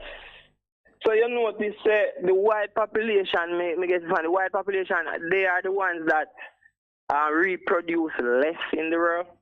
Yeah, no, in this time, yeah. So me I wonder if they feel threatened, you know, by the rest of the world. Threatened by numbers alone? Yeah, because me that watch a video with Bill Gates and TED Talks. It was broadcast worldwide, and he said out of his mouth that the world is overpopulated, and by 2030, it is projected that the world population will be about 12 to 15 billion, and the best way to cap the world population is through vaccines. Me watch some of them I watch some of them video, you know. I want to watch them over close. I want to blow up the picture closer. Because I want to see if the words when I hear correspond with the movement of the mouth. Because some of the statements when I hear from some of them people, so blatant, I wonder if somebody doctor up them speech, or if I really... I really think, man. No, you check it out now, Mr. Man, you know. You see me, you know. Me will watch it back over all 10 times, you know. And I will blow up the picture all 5 times the size, that me can see the mouth movement and listen to the word. See if it's the same word. Because you know, say things can doctor up, you know. You didn't know that? They can put in words. They can put in words that is not them said at that time. But it's not that I doubt that them say it, you know. But I just want to make sure. Yes. I intend to listen back over all of them clip there. Because several of them rich white man me taught them thing, you know. Several of them. Yes. And I want to watch them back over. I want to blow up the picture. I want to watch it closely. And I want some people interview them in a more recent time. I ask them if that them did really say. And I want to hear them confirm it or deny it. Yeah, and you know the funny thing about it, you know, so the raw materials from third world countries like Jamaica, Asia, so like the raw materials. Europe and America build their wealth from third world raw materials. Of course. Them no need, listen, they don't need. At one time, the Industrial Revolution and the development of capitalism did require customers to buy goods. Yeah. So by industrial revolution where them can make machine where can make whole heap of goods one time, them need people to buy those goods. And when the people buy those goods, them get richer. So for the people buy those goods, they first employ those massa poor people, employ them at low wages, and then the massa poor people don't have no land, so them have to go buy things right away. Yeah. So them give them low wages first, and them don't give them enough that them can save back no money, and them make sure that the majority don't have no land. So you go buy back the goods immediately over and over and over and over. You buy soap every day, you buy rice, you buy corn, you buy everything plastic every day. And make them rich over a period of 300-400 years. It now reach a stage that them rich enough now and the technology gone so wide that them can make enough robot to do all of the manual work that they need to be done. So they don't really need no more workers, you know. Them have enough manual, them have enough robot and machine to do all of the work in the world for the white people. And to dig up all the earth and bring up all the ore from down in the earth through robot alone. So they reach a stage where they can do without customers now.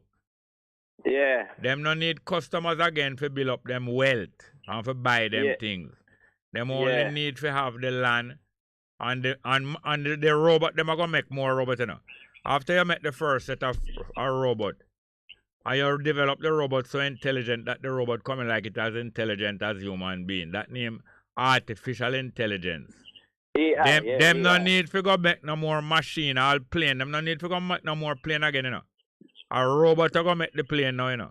A robot are going to make the new machine. A robot are going to invent things, you know, because the robot have intelligence. That's why they want to maybe to get rid of some of the people. The next thing, hold on. Because I just said it for the last time. So it is feasible when you hear people saying that they would wipe out all of the population that is not them because the robot them guarantee them know that to do all of the work where them need to be done to the rest of the time. Yeah, because you have the robotics now. Because right now in America you have plaza up there where me I watch where you have security where you just move up and down. Something where just move up and down. You know, and you can't talk to. Anyway, you know that America and Europe, if for 1 year they can't get any raw materials from Africa, Asia, the Caribbean, South America, their country will not survive because those countries are cold. It's a cold place and they don't have a lot of natural resources. You know that? All right, so I need to go. Hold on, please, sir. Yeah. I need to go call me back for continue this conversation. So roughly speaking, then, if most of the raw materials that they need are in these people country, the African country and the Asian country and the third world country, the population of those countries is like an obstacle in the way. Yes. So therefore, if you want the material freely and cheaply and free, get rid of the population. No, I don't quick for buy into conspiracy theory, you know. I am not quick to buy into conspiracy theory. All right. Why you I want your phone me back. No, I want your phone me back. Because we don't have no robot here as yet. And through that, now we have to share the phone line them. So call me back and we'll continue this. Hear, sir? Yeah, man. Thank you very much. You have any more call? Good afternoon and welcome. No, afternoon yet, night. And afternoon, good morning. Welcome. Yeah, Bongo Jerry. Oh, go on. Go on. I call from New York. New York, what you say? Yeah, man. Hot weather about here. We are live. Hot like a fire, but we are live. Yes, sir. You know me why I call it Bongo. You know me that man me listen. We just live every day. But me I end that so that whether you call her before they say to my brother. Yeah. Bongo, you have to put your knowledge. You can't go with the knowledge, brother. Me never not have the money to write, brother, because me never think say you're a man so fussy about money. Although you need money to live. But Bongo, you have too much knowledge, brother. You have to do something with it. You have to do something with Bongo.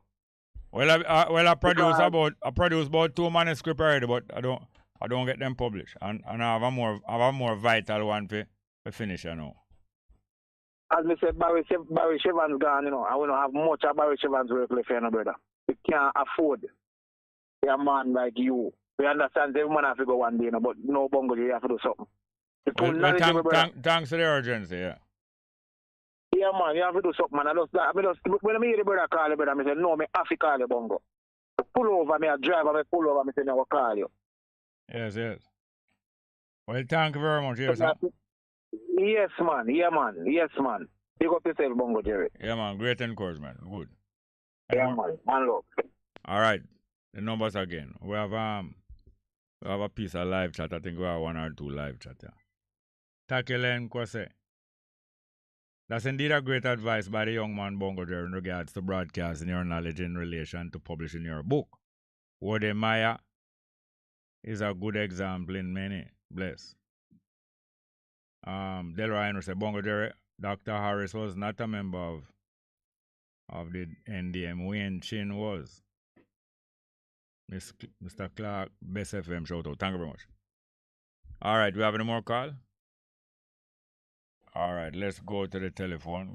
Good morning and welcome to the program. Morning, Jerry. Well, go on. There. An earlier caller, I think it's Shaba, or Scabba. Yeah. Scabba. I think he mentioned he might have been in the company or near Dry Block. Yeah. At Randy's or something like that. Yeah. Did you call about that, Baba? Understand? Yes, you know, Rob Block are one of my favorite people, you know. Yeah. He had a program on KLAS. Yes. And I missed it for 2 weeks now. You know, a Saturday night program. Yeah, KLS has been transformed. I know that the ownership has changed. They're now something like Omega KLS. But I have been listening to the station and I haven't heard any announcement about, you know, the program changes. No, but if they have changed hands, they wouldn't be announcing much about that. They wouldn't be announcing it. No, they wouldn't be announcing anything about the past program and where it's going. You wouldn't find out nothing about Rye Block from them. Oh. But if you keep your ears open, you will hear something soon.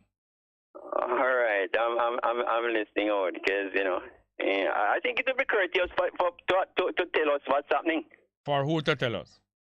KLS. No, KLS have no obligation and don't own a courtesy to tell you what's happening to Rye Block. Okay. This is the real world. The program. Eh? I'm talking about the program itself. If KLS has changed hands, they don't have any. Right. They don't have any obligation. Hold on, listen. If KLS has changed hands, they don't have any obligation to direct you where people who was at KLS are now. No, they don't, and that's not what I'm saying. No, you say it would be courtesy. Courtesy on whose part? To tell us about courtesy on whose part? On whose part? I'm talking about the program itself. Courtesy on part of who? On KLS. But that's what I'm telling you. They have no obligation or no requirement of courtesy to do any such thing. Really? Tell us about Rye Block. No, well, if you're changing to Rye Block now, you say Rye Block courtesy. No. What I'm asking. No, I don't think. All right. I take your point. Well, go on again. I take your point. All right. Yeah. Just to say that a part of the problem with Spanish Town. Yeah. Is apart from the age, is the diversity of groups in the town. You know, apart from the big population and the age of the population, the diversity of groups, and it's a difficult place to manage, to deal with.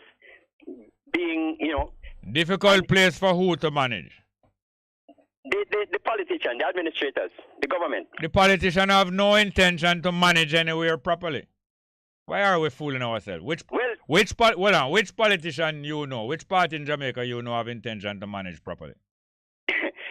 Well, if you ask me, Jerry, I think in 2 words, I think Spanish Town's biggest problem is civic pride. You know, like with the garbage disposal and all of that, people just throw things on the ground, just like that. That's not the biggest problem. Litter in Spanish Town is not the biggest problem. Litter is just a symptom of the problem. Yes, the problem of Spanish Town, like many other places, is they are entrapped.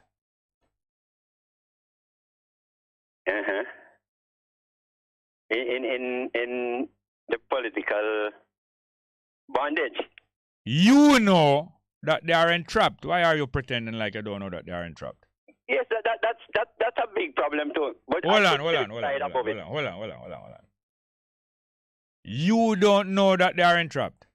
Yes, man. Then why you going on like it's a minor thing? People are trapped. They're trapped in gangs. They're trapped in certain allegiances. Yeah, of course, I'm aware of that, Jerry. But outside of that, I think individual civic pride, I find to be the biggest problem. People just don't take care of the town. When people are entrapped, are they fixing them lipstick? Or seeing that them tie straight? When people are entrapped, completely entrapped. They find it difficult to do anything else. Where you pretend about? When people are completely entrapped, them a fix no eyebrow pencil or a fix up them necktie or straight necktie. Why we don't? You know these things. All of us know these things. All of us know that the kind of entrapment that our people in Jamaica is under. Courtesy and good manners and good ways and all them things there is nothing. Go through the window. True. That's true. But I have to just hope that individuals work on themselves. Every man just increase his own pride and deal with himself. We can't rely on the politician fail, but individuals have to just pull up them stocks. I'll call KLS and find out what happened to the program on Roy Black.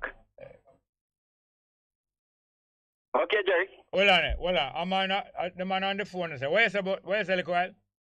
No, I'm just saying it's up to individuals to develop civic pride. No. What is the last thing I say liquid about Roy Black? That I don't know if it's because I missed the announcement, but I didn't hear it announced that its show was discontinued. No, up to now you don't call the name Roy Black. You just said something about Roy Black. Right. I'll be calling KLS to find out what happened to the program. Roy Black's program, Saturday Night Alternative, I think it was named. I missed it for 2 weeks now. Yeah. So, and I didn't hear any announcement that it would be discontinued. So that's why I must say it would be courteous. If you stop a program, tell the people, say, don't listen out Saturday night for Roy Black won't be on. So that is why I said the owners was on the station to announce that. Okay, sir. Luckily, I'm right here just in time to tell you what is happening over there by KLS and me. Okay. The program was discontinued because some religious people bought the station from Mr. Stewart, right? And they have turned it strictly into gospel. And I was not able to accommodate gospel for 5 hours. That's not me.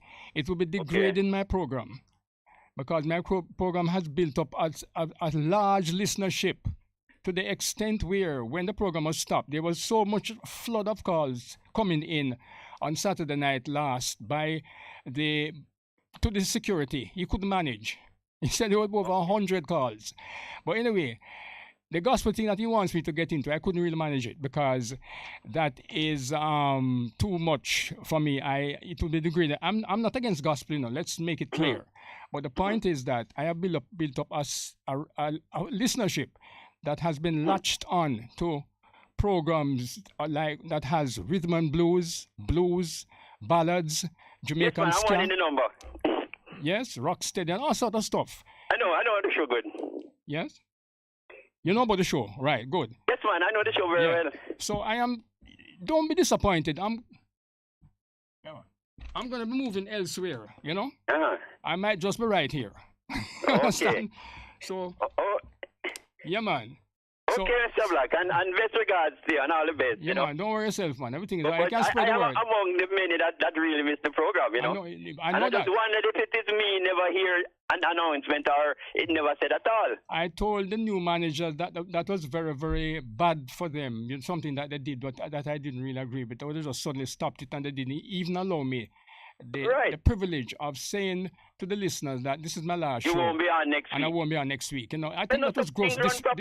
It was gross disrespect. Not very Christian-like. You understand? And I don't think it was really Christian-like because, Christians don't behave like that. But anyway. Yeah, because I wonder, because I know Roy Black out of KC Big Baller and all them things.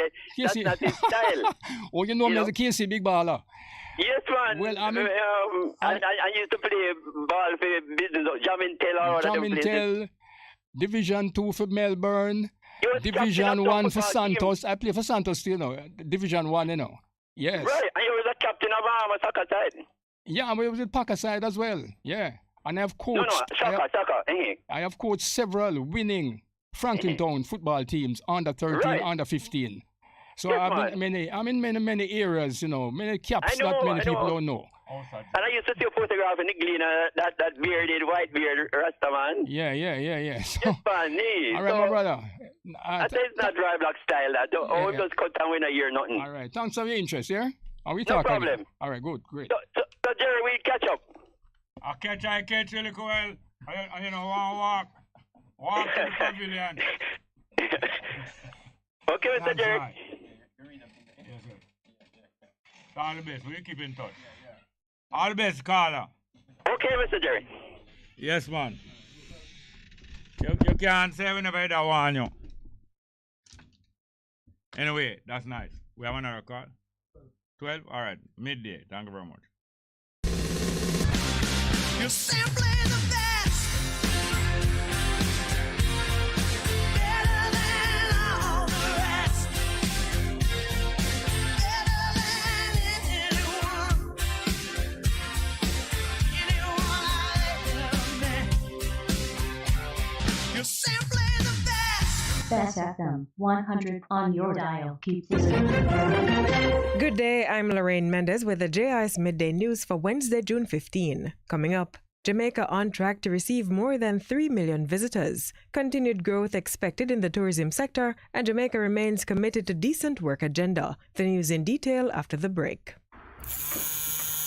Yeah, but the lineup slap, Hey, hold this. You know the price did adjust since your last visit, though. How much now? I never really walk with no extra cash, You can't pay me with Jamdex, man. I saw ya move, my boss. Me have my digital wallet too, so make me transfer to you right now.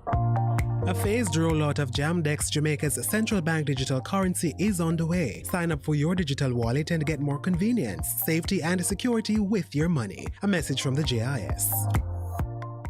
Now the news. The Ministry of Tourism is reporting that Jamaica is on track to receive 3.2 million stopover arrivals and earn over $3.3 billion during the calendar year. Portfolio Minister Edmund Bartlett made the announcement while speaking in the House of Representatives on Tuesday, adding that Jamaica has welcomed over 1 million stopover arrivals since the start of the year. Mr. Bartlett says the figures are proof of the resilience of the sector and a return to pre-pandemic performance levels. Which means that by early 23, we would have been back to 2019 and now going beyond 2019 at the end of 2023. If we intended to maintain any semblance of the momentum, and we always do, we can safely say that well before 2024, we will have 4.5 million visitors and we will earn $4.7 billion for Jamaica. The tourism minister adds that according to the Planning Institute of Jamaica, the tourism sector's economic performance increased by over 105% during the first quarter of 2022. In the meantime, the tourism industry is showing consistent growth following the latest economic performance update from the Planning Institute of Jamaica, the PIOJ. Tourism Minister Edmund Bartlett says the latest triple-digit growth is testament of the work being done across the sector by all stakeholders. He anticipates that growth will continue throughout the year as the April to June quarter has exceeded expectations. The Planning Institute of Jamaica, PIOJ's latest economic performance update for January to March 2022 indicate that the real value added for hotels and restaurants, which is really how tourism is defined, increased by an estimated 105.7%. And just to indicate for the records that performance in triple digits growth for tourism has been consistent with our recovery for the last 5 quarters. He credits the growth of the sector to a marketing blitz executed by the ministry across key markets recently. Minister of Labour and Social Security Karl Samuda has committed to ensuring that productive employment and decent work are at the centre of the country's economic and social policies. Addressing the recent virtual 110th session of the International Labour Conference, ILC, Minister Samuda outlined that despite the challenges caused by the COVID-19 pandemic, the government continues to pursue the decent work agenda and remains steadfast in its commitment to inclusive and sustainable economic growth. Mr. Samuda adds that the country has already begun to see signs of recovery, with the global services industry now on the rebound and remaining the largest provider of youth employment locally. The manufacturing and construction sectors have also begun to show growth, resulting in the establishment of an estimated 3,000 new companies. The ILC was held from May 27 to June 11 and brought together representatives of governments, workers and employers from 187 International Labour Organization member states to discuss world of work issues. This year, occupational safety and health, decent work as well as the social and solidarity economy were among the items on the agenda. And the National Blood Transfusion Service NBTS is lauding the Jamaica Gasoline Retailers Association JGRA for its consistent efforts to supply the organization with blood. The JGRA has organized regular blood drives since 2014, encouraging its members and the wider motoring public to give blood to the NBTS as part of Road Safety Awareness Month activities. Assistant blood donor organizer at the NBTS, Kishana Pinnacle, says the group's long history of support has been tremendously helpful in meeting the demand for blood in the country. We see how important it is to encourage all road users to practice safe measures while traversing the roadways in Jamaica. Ms. Pinnock was speaking at the recent launch event for Road Safety Month hosted by the JGRA. The JGRA first initiated the local calendar observance of June as Road Safety Awareness Month in 1990. That was the JIS News. I'm Lorraine Mendez. A production of the Jamaica Information Service, the voice of Jamaica.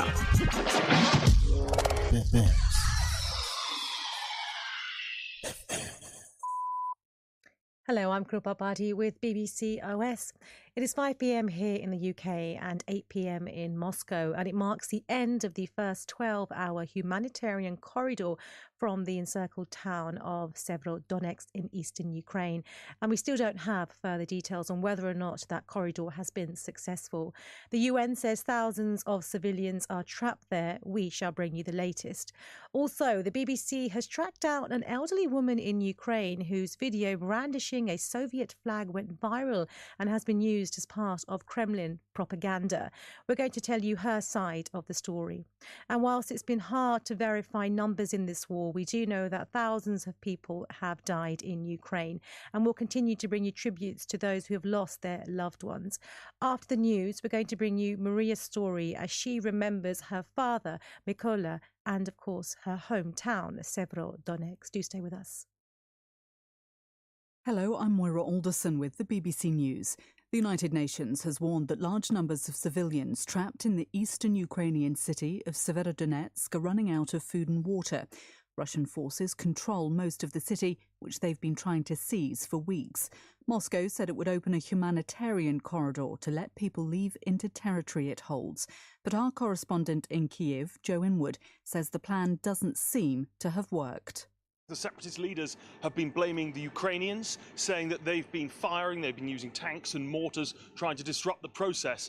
But really, I don't think many people thought this would work when it was declared simply by one side. The fighting around the rest of the city has intensified. The mayor of the city, Alexander Stryk, says that the Ukrainians are still holding the industrial centre. They are trying to push the Russians back even, but really it's very difficult to get clear information. The US Defense Secretary has called on allied countries to urgently increase their deliveries of arms to Ukraine. Lloyd Austin said Ukraine faced a pivotal moment on the battlefield and must be given more help to defend itself. Kyiv has said it desperately needs more heavy weaponry to combat Russia's superior firepower. The Dutch Defence Minister, Kajsa Ollongren, said the allies stood ready to help Ukraine. I think the signal from Ukraine is clear. They say we need more, and we will help them, and we will also make sure that we can continue our help, also if the war takes a long time. So we know what they need, and we work together to provide them with what they need, including training, resupply, maintenance, etc. Germany's accused the Russian state-controlled gas giant Gazprom of trying to further exacerbate soaring energy prices in Western Europe after it announced sharp reductions in the amount of gas it supplies to Germany. Gazprom said it's limiting gas it sends through the Nord Stream pipeline. The company's claim that it needed to service equipment has been dismissed by Germany's economy minister, who called the decision political. The British government's defended its policy to send asylum seekers from the UK to Rwanda. The Home Secretary, Priti Patel, told Parliament she was disappointed and surprised by a last-minute ruling by the European Court of Human Rights, which blocked the departure of the first planned flight late on Tuesday. Here's Rob Watson. On the one hand, this is a shambolic and extremely expensive disaster that critics say could have easily been foretold. But on the other hand, the Conservative government is able to say, you know, we're trying to do the right thing. You can't have uncontrolled migration as they have it, but we're being stymied by lefty judges, by lawyers, by an irresponsible opposition, which has no alternative to what we're doing and to a foreign court. World News from the BBC. A court in Israel has found a Palestinian aid worker guilty of assisting a terrorist group 6 years after his case first drew global attention. Mohammed Al-Halabi was in charge of the Gaza office of World Vision, one of the biggest charities in the world. He was accused of diverting millions of dollars intended for Palestinian refugees to Hamas. Mr. Halabi has said he's innocent. Local media in Hong Kong say new textbooks in schools will claim the city was never a British colony. Instead, they will say the unfair treaties signed with Britain that ceded Hong Kong after the Opium Wars in the mid-19th century were never recognised by China. The new books say the British only exercised colonial rule. One of the world's most successful authors, James Patterson, has apologised for saying older white writers face a form of racism in finding work. The 75-year-old American made the comments in an interview with a London-based newspaper. But following a backlash, he's written an apology, strongly supporting a diversity of voices in literature. There's been a first hearing in the civil lawsuit brought by Brigitte Macron, the wife of the French president, against two women who says she spread rumours that she was transgender. Here's Hugh Schofield. At the end of last year, a story was spreading on social media according to which Brigitte Macron had been born a male and at some point undergone a sex change. For a time, the hashtag Jean-Michel Trogne was among the most popular on Twitter, that being the name under which supposedly Brigitte Macron had been born. The lie was put about by a self-styled citizen journalist called Natasha Ray. The first hearing in the case took place today, though in the absence of the parties. Brigitte Macron said cyber harassment of teenagers was one of the causes she'd taken up as wife of the French president. So, having become a victim herself, she felt it important to set an example and go on the offensive. That's the latest. BBC News. Live from NPR News, I'm Lakshmi Singh. The Justice Department has charged the man accused of killing 10 people at a Buffalo supermarket with federal hate crimes. NPR's Carrie Johnson reports Peyton Gendron already faces state charges. Federal authorities unsealed the new charges as Attorney General Merrick Garland met in Buffalo with family members of the victims. Gendron now faces 26 hate crime and weapons offenses that carry the possibility of the death penalty. He's been in custody since the shooting last month at the Tops supermarket. Law enforcement officials say Gendron targeted black shoppers and expressed racist sentiments in a series of online writings. Court papers say he wanted to, quote, prevent black people from replacing white people and eliminating the white race, and inspire others to commit similar attacks. Carrie Johnson, NPR News, Washington. FDA advisors are examining vaccine data from Moderna and Pfizer to decide if they're now safe enough to start giving children under the age of 5 the COVID-19 shots. If they say yes and the CDC concurs, the vaccines could be available early next week. The Federal Reserve is expected to raise a key interest rate again to counter surging consumer prices in the United States. NPR's Scott Horsley is covering the Fed's two-day meeting that wraps up today. He says investors are waiting to hear if the Fed goes as big as hiking the rate 0.75 percentage point. If so, that would be the largest increase since 1994. And of course, it would mean higher borrowing cost for anyone with a credit card balance or looking for a car loan or a new home mortgage. NPR's Scott Horsley, the last increase was 0.5 percentage point. Elections last night in 4 states once again tested the influence of former President Donald Trump. 2 states in particular, South Carolina and Nevada, were a focus. NPR's Domenico Montanaro has the latest. Trump backed candidates to challenge 2 GOP incumbents in South Carolina, Tom Rice, who was one of just 10 Republicans to vote for Trump's impeachment, and Nancy Mace. Mace was critical of Trump's conduct on January 6, but didn't vote for his impeachment. Rice, who is in a more conservative district than Mace, lost handily while Mace hung on. Trump-endorsed candidates had more success in Nevada. His picks for governor, Senate, and Secretary of State all won, but they had to go pretty far to get there, backing his election lies or leaving open the possibility that there was widespread fraud in the state when there was not. That could have ramifications in general elections this fall in a state with potentially close races up and down the ballot. Domenico Montanaro, NPR News, Washington. On Wall Street, the Dow Jones Industrial Average is up nearly 200 points, more than 0.5%, at 30,559. The S&P has risen 40 points and the Nasdaq is up 202 points. This is NPR News. The World Food Program reports it is forced to suspend food assistance to 1.7 million people in South Sudan because the organization is broke. Lisa Schlein is in Geneva reporting WFP says it needs $426 million to provide food aid for more than 6 million people this year. WFP Representative Adeyinka Badejo says more than 8 million people in South Sudan are suffering from acute hunger. But WFP says it has run out of cash and is forced to take food away from the hungry to feed the starving. We are in famine prevention mode as we focus our available resources to assist people at the brink of famine and some of those at risk of starvation. Conflict, 3 years of flooding, and soaring food prices have brought South Sudan to its knees. Badejo says people are resorting to extreme measures to survive, like skipping meals and sending their children to work. For NPR News, I'm Lisa Schlein in Geneva. Many economists weren't expecting this, but many people cut their spending in May. U.S. retail sales fell 0.3% last month, down from a revised 0.7% increase in April. Bye-bye to Internet Explorer. Microsoft says it's no longer supporting the browser that was once the go-to for web servers worldwide since it was launched in the mid-90s. At that time, the popular browser was Netscape Navigator. Now, Google Chrome is dominating. I'm Lakshmi Singh, NPR News. There are millions of books out there just waiting for you. But how to keep up?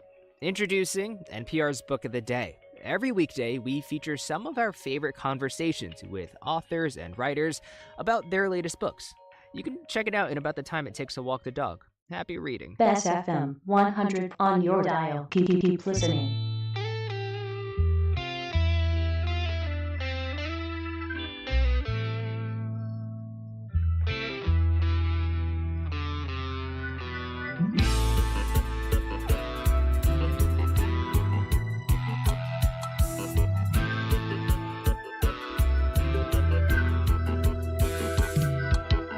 I will not do anything to hurt my brothers, and I will not do anything to hurt my sisters.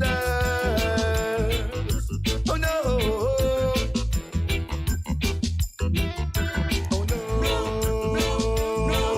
no, and I will not try to put a stumbling block in their way. Neither would I would ever let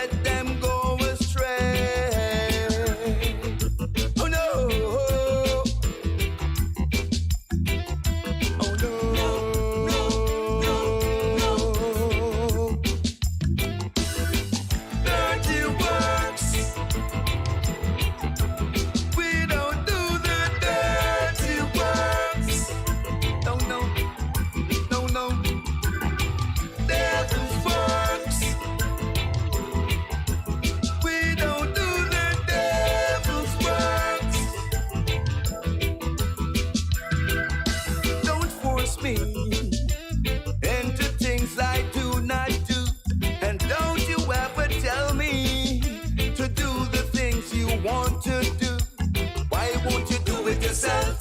Do it yourself. Oh, if you want to and you think you've got to, do it yourself. Yes, do it yourself. But Jah will beat you. Jah will beat you. Dirty works. We don't do the dirty works. No, no, no, no. Devil's works. We don't do the devil's works. Oh no, no. Oh no, no, no,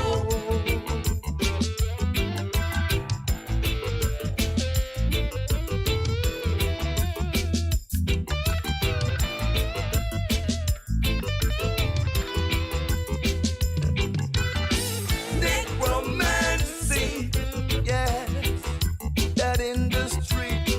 Necromancy, you see the bad man down in the garbage heap. Necromancy, yes I. That dirty works, and I don't deal with that. Dirty works, no I don't check for that. Dirty works, no I don't deal with them. Dirty works, oh I don't check for that. Dirty works, we don't do the dirty works. No, no, no, no. Devil's works, we don't do the devil's works. Why won't you do it yourself? Come on and do it yourself. Oh, if you want to and you think you've got to, do it yourself. Yeah, do it yourself. But Jah will beat you. Jah will beat you. Do it yourself. Come on and do it yourself. Oh, if you want to and you think you've got, do it yourself. Yeah, do it yourself. But Jah will beat you. Jah will beat you. Do it yourself. Do it yourself. Do it yourself. Do it yourself. Oh, if you want to and you think you've got to, do it yourself.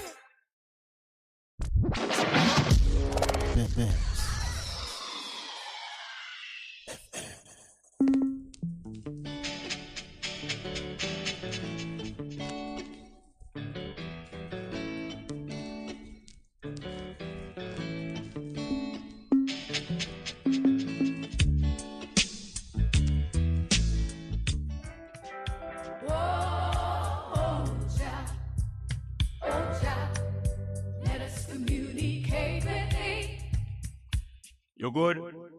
You can get better. Spread the word. Straight Up gets better on Bess FM. Straight Up Jerry Small, Mondays, Tuesdays, Wednesdays and Thursdays on Bess 100 FM. 10 a.m. till 2 p.m. I'm your host, Robin Jerry Small. The numbers are 279-8473, 279-8473, and 619-1508. 619-1508. Also streaming live on the internet. Bess FM, Straight Up, Robin Jerry Small.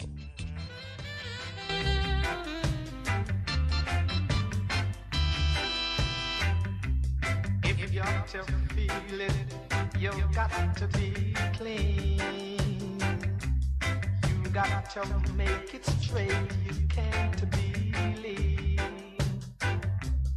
Share the joys togetherness can bring.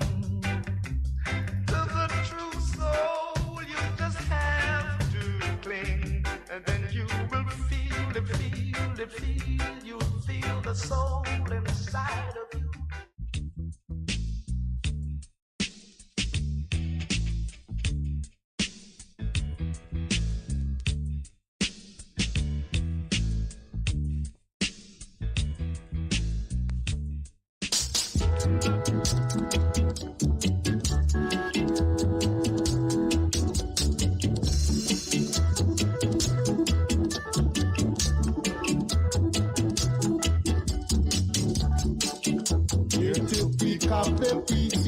Here to pick up the pieces.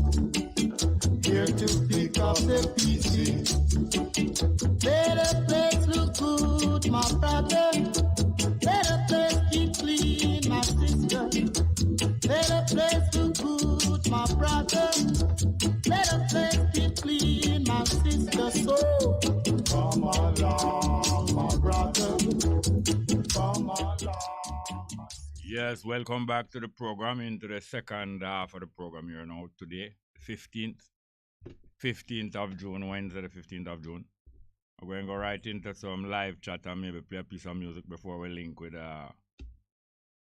brother Dr. Mikey Barnett. I think it is Professor Mikey Barnett from the University of West Indies, telling us about Leonard Howell, celebration of Leonard Howell's birthday tomorrow, one of the founding members of the Rastafari movement in Jamaica. Live chat. Al Kebalan say, why is the fishy business in the world now represented by a so-called black person? What direction are people on TV fighting to have sex while Africa burns shaky movement? Jerry, check it out. All right, that's to understand what that means.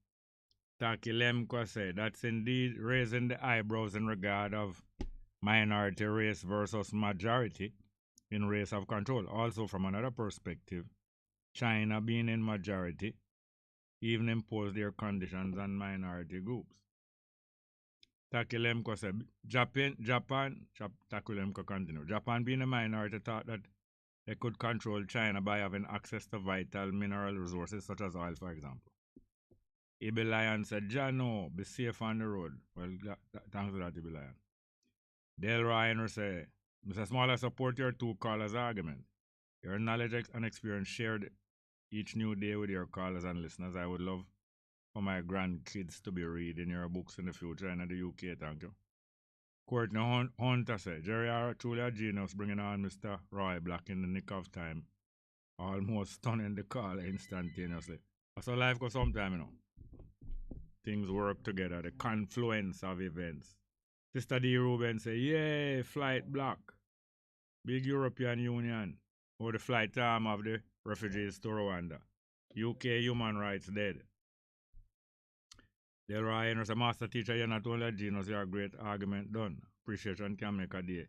Even change a life, your willingness to put it all into action is always necessary, UK. All right, thank you very much. Johnny Johnson say El Paso, Texas, tuned in to Bongo Jerry. Second waning of the moon. 110 degrees in the Badlands today. Mattel said Texas is 110 degrees hot today. Mr. D. Ruben say all ones I hail the eye. Bless up yourself, Bob Cosmic. The natal Basco said, Mr. Small Marcus Garvey said, honor our great people, canonize our martyrs, and love one another. Edification. Mr. D. Ruben said, Johnny Johnson, 110 degrees. John, no, a hellfire that sound like. Stay safe, brother. We're all right. I want to play a piece of music here. The Baba and the music that we were waiting on. When name Crime Don't Pay. We have the Baba and the. Okay, let's go with Baba and the Crime Don't Pay. That piece of music that I've been trying to sing from morning. Crime Don't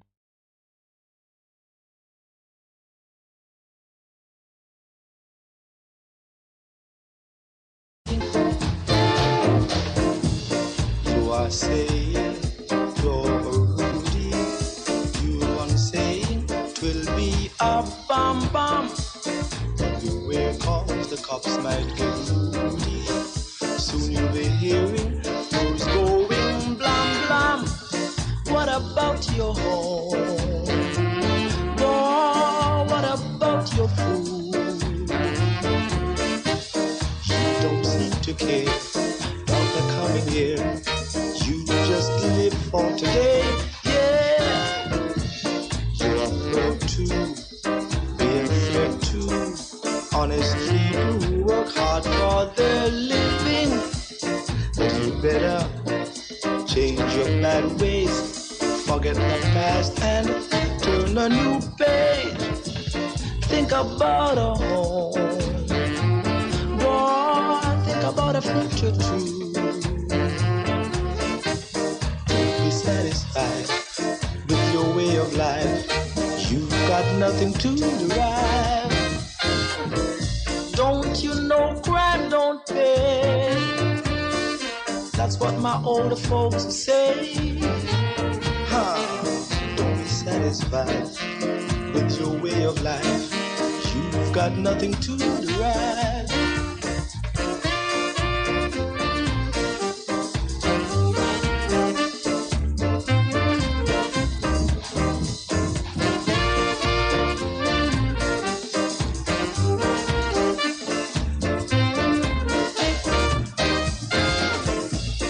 What about your home? Whoa, what about your future too? Tell me, are you satisfied with your way of life? You've got nothing to derive.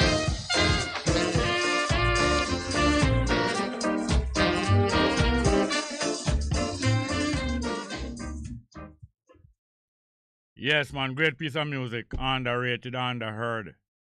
Great piece of music by Baba and Midday. Crime Don't Pay. That sounds like about 1968. I can't remember. It's not 66. It's about 68. But I think that bass there almost sure that bass they sound like Light Brevet, you know. Light Brevet bass. But I'm not sure. Jackie Jackson did come into the scene them time they playing similarly. But Crime Don't Pay, Baba and Midday. Now we're going to be joined on the phone by Mikey Barnett. Dr. Mikey Barnett. Mikey, don't you were appointed professor? No, not as yet, Jerry. Not as yet. A lot of times I have to be very careful, because a lot of people attain that kind of acclaim or esteem as professor, and yet maybe, because him, Dr. Mikey Witter, very greatly appreciated as an economist and a teacher and a social commentator and a musicologist too, Dr. Mikey Witter. Many people, include myself, used to make the mistake that he was a professor because he attained probably even greater eminence, you know. But anyway, Dr. Mikey Barnett, you are here to remind us about, you are very active in the Rastafari movement, whether from the academic angle of tabulating and writing books and putting on conferences and programs, as well as activism with the Haile Selassie School, high school, and other things like that. You are here to tell us about the celebration of one of the founding members of the Rastafari, the very earliest founding members of the Rastafari movement in Jamaica, Leonard Howell, birthday tomorrow. Yes, Jerry, exactly. So we're commemorating his 124th birthday, which falls tomorrow, June 16th. And this is happening at Country Farmhouse. Oh, yes. Over in Deanery Road, you know? Yeah. From 4 p.m. to 6 p.m. So we'll have this cultural event, a mixture of speakers and some performances by artists and, you know, cultural sounds provided by Akaben Sound System with Akane and Amun on the wheels of steel, along with Ibi Lion. Ibi Lion from your station will also be selecting some tunes. And the guest speakers will be myself, Sister Kathy Howell, you know, daughter of Leonard Howell, will be speaking, Professor Clinton Houghton and Ras Miguel, you know, will be speaking on the occasion to the significance of Leonard Howell and how he promulgated, you know, the importance of the crowning of His Imperial Majesty and how he set up Pinnacle and provided a blueprint for self-reliant community, you know. Really, you know, following under the ideology of Marcus Garvey, if you really think about it, you know. So he was a very effective organizer, and was able in those times, you know, under deep colonialism to at least, you know, put together some endeavors for black self-reliance, because Pinnacle, you know, they grew their own crops, and cash crop was ganja, of course, and then they, reared, goats and stuff like that, and they were self-reliant, community, and not just self-reliant, but an economic generator, So they showed really a model of how black people come together and put their skills and abilities together, what they could achieve, Yeah. Ironically, and I have spent most of my life working to reconcile the supporters of various factions of the African struggle, because you know that from time to time there has been antipathy between the supporters of Marcus Garvey, the supporters of His Imperial Majesty Haile Selassie, the supporters of Leonard Howell, and so on, because the very loyal supporters of each one tend to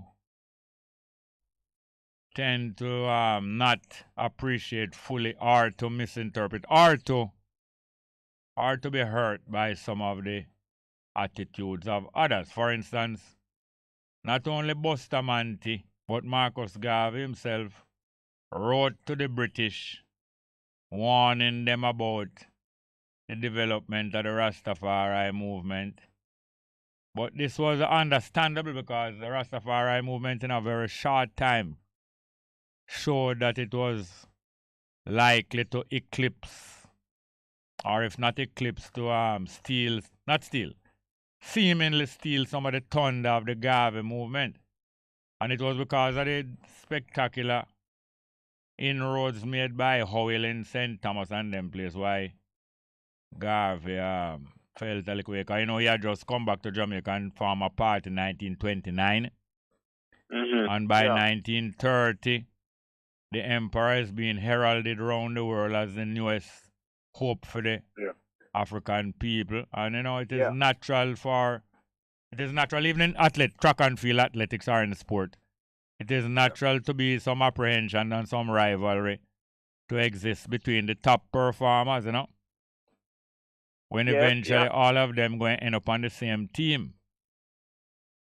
Before we have a Jamaica team, each one of the individuals there seem like a rival from different camps, and so on and so on and so on.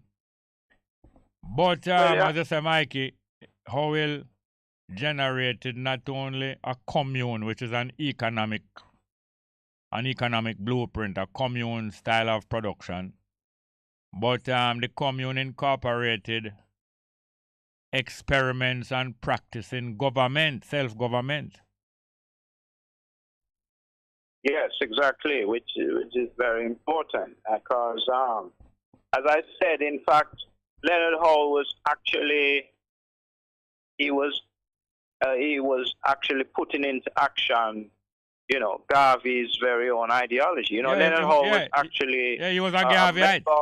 He was a member of Garvey's UNI. Yeah, he's a Garveyite. Yes. So it's a connection. The two of them weren't strangers. I mean, in fact, Leonard Howell he came to one of Garvey's meetings at Edelweiss Park, and he actually wanted to, I think he had some flyers he wanted to hand out, but I guess maybe he should have really conferred beforehand with Garvey, because Marcus didn't approve at the time, Yeah. But one of the things I wanted to, so far as Garvey and His Majesty, though, when His Majesty was crowned in 1930, Garvey was actually he was supportive. He saw it as a positive sign, Because remember, Garvey said, we look for the crowning of a black king and so forth. No. The king from 1916. Immediately was first crowned as Ras. He made contact with the UNI and Garvey.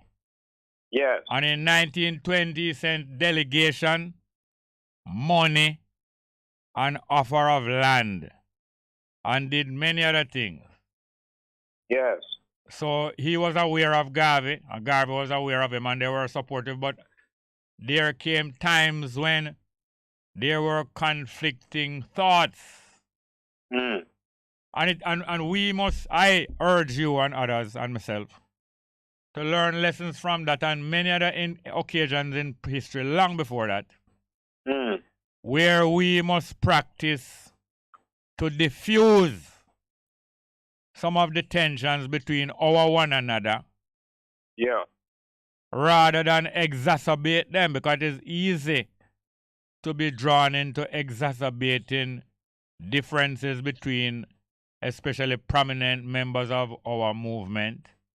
It's easy to be drawn into that and take one side or the other. It is more difficult to practice like what His Imperial Majesty did, to practice diffusing situations like that. For years, His Imperial Majesty spent diffusing the antipathy between Israel, the new Israeli state from 1948, and the Arab world, especially the African Arab world, and many other conflicts like that. As you know, His Majesty spent many years diffusing those things, bringing them together and so on. It was only when Israel refused to give back the land that they had grabbed from Egypt in 1967. After 6 years of pleading with them, His Majesty told them, say, I am no longer going to defend you in the OAU, because His Majesty even appealed to the OAU to reserve membership for Jamaica. You know that? Yeah. And also Israel. Did you know that about Israel? Israel, no, I never knew that about Israel. Yes, just like how he asked them, and he told us in Jamaica, I asked them to reserve membership for Jamaica, if and when Jamaica want to join the OAU. He also did that on behalf of Israel. And after 6 years of asking them to please give back the land so that I may go on building the unity, give back the Arab land in the remember that peninsula there? And they refused to do so. And in 1973, His Majesty told them, say, I'm no longer going to defend you. And that is where Kissinger, as a Jew, urged Nixon to cut military support and aid to Ethiopia and to start instigating against the regime of His Majesty. And there are many instances where there are differences between us, between organizations in Rastafari, between various prominent Rastafari and different things. And we can diffuse many of these situations either by genuine diplomacy or by people gradually seeing eye to eye, or like His Majesty say, agree to disagree on some things and move forward on things. We must master these things if we are to overcome, you know, rather than to exacerbate them and carry go bring come news and information between and against one another.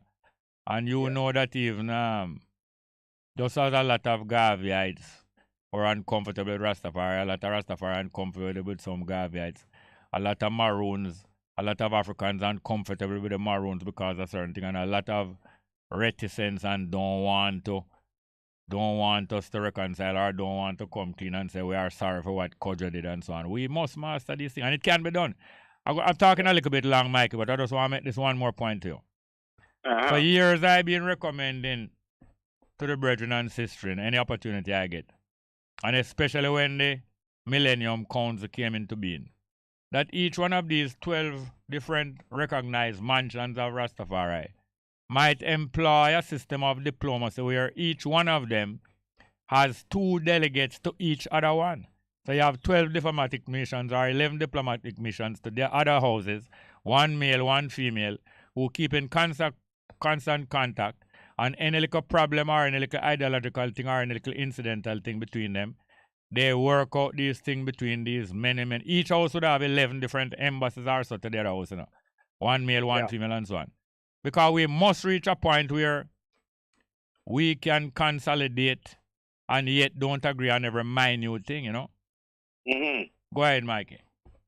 Yes. I agree. Reconciliation is important because we have to be aware of the bigger picture, divide and conquer. Of course. So that all of us, by and large, then are really advocating and agitating for the same cause, but we get caught up with internal differences and so forth. So you actually compromise the overall objective, you know? Yes. Which is black liberation, you know what I mean? Yes. So it's a very good point you bring up. But having said that, though, we look to honor our heroes and sheroes who have given their life and so forth for black liberation. And Leonard Howell is one of them. So that is why we're observing his Earth Strong tomorrow. Yeah. It's a free and open event, 4 to 8 over at Country Farmhouse tomorrow, you know, and all who are interested are invited, you know. Yes, and especially being hosted. I mean, it's hosted by you and Sister Kathleen and the rest, but surely it is partly hosted by Imo. And Ras Imo, to me, the most impressive thing about Ras Imo is him constant working along the economic integration lines. Yes. And especially in terms of economy, we cannot afford to have minor friction and minor rifts result in non-communication, and I now go buy no tam from you, or you now go fix your car in my garage because me no have 100 luck, or because maybe me did go cook some meat in a ital pot by mistake and all them kind of thing. Economics cannot recognize the many different disagreements that people will have in one community, because there will be a constant locking of shop, boycotting of your closest relative. Instead of you boycott the enemy, you boycott your closest relative. Or you tell man, say, no buy no herb from the man there, because him sleep with him wife when she was seeing her, or him lay down in the same room with him wife when she was seeing her menstrual period. A lot of these kind of things humbug our vision. But I really am. Yes, sir. Yeah, man, definitely. And as I said, you know, we can't buy into or play into the divide and conquer, master plan that is out there. You know, people have to be aware enough sometimes to analyze the situation carefully. The divide and conquer master plan will play out so long as we get caught up with the, isms and schisms internally and don't look at the bigger picture, you know? Yeah. Yes, so you say from 4 to 8. Are you there? All right, we'll try to get him out. Yeah, that is Dr. Mikey Barnett telling us about this Leonard Howell birthday thing tomorrow. And that will be at the House of Dread. That is Deanery Road. Deanery Road, that road that lead from Marion Road roundabout, right at what them call Duppy Gate, one of the entrance to camp, that roundabout. Come right round to Deanery Road. Opposite where the Clan Cart, behind where the Clan Cart school is, and Jesse Ripoll School. Yes, Mikey? Yeah, we got cut off, you know. Yes. Anything else you want to tell us about the event? Well, that's basically, as I say, we're observing the Earth Strong of the Honorable Leonard Percival Howell. And, just those people who are interested, feel free to come. It's from 4 p.m. to 8 p.m. Country Farmhouse, which is at 3 Deanery Road. Yeah. And come and hold a joy and so forth, you know? Yeah. Yes, I. And Leonard Howell and his children, some of his children, spent a lot of time in that part of East Kingston, you know. Mm-hmm. Especially after the dismantling of Pinnacle. Right. Right in the east, the Vineyard Town, Windward Road, Rockford kind of area. Yeah. And obviously it was a devastating loss, in terms of the eventual eviction of the Rastafari community at Pinnacle and so forth. So this was not an accident, This was a determination to break the economic giant that they saw developing. Right, there you go. Because Rasta always tend to have, there were a lot of Rasta communities, they weren't very large. They used to be called camps. But there were quite a few Rasta communes of smaller scale than Pinnacle and smaller scale than the Bobo Hill. But there were a few large ones. But the tendency of Rasta was to gather in camps or in some corral or kraal and have a little economy in a little town or a little district, you know, all the man living in one yard. Dunkirk. Dunkirk, which is nearby to there, further down in a Franklin town, was a big yard. That's where Okonor, you know, Okonor, the dub poet. Yes, man, The whole man grew up in them yard there with all 20 different men a sell ganja, you know. But there's a big yard and all of them are living not in no conflict.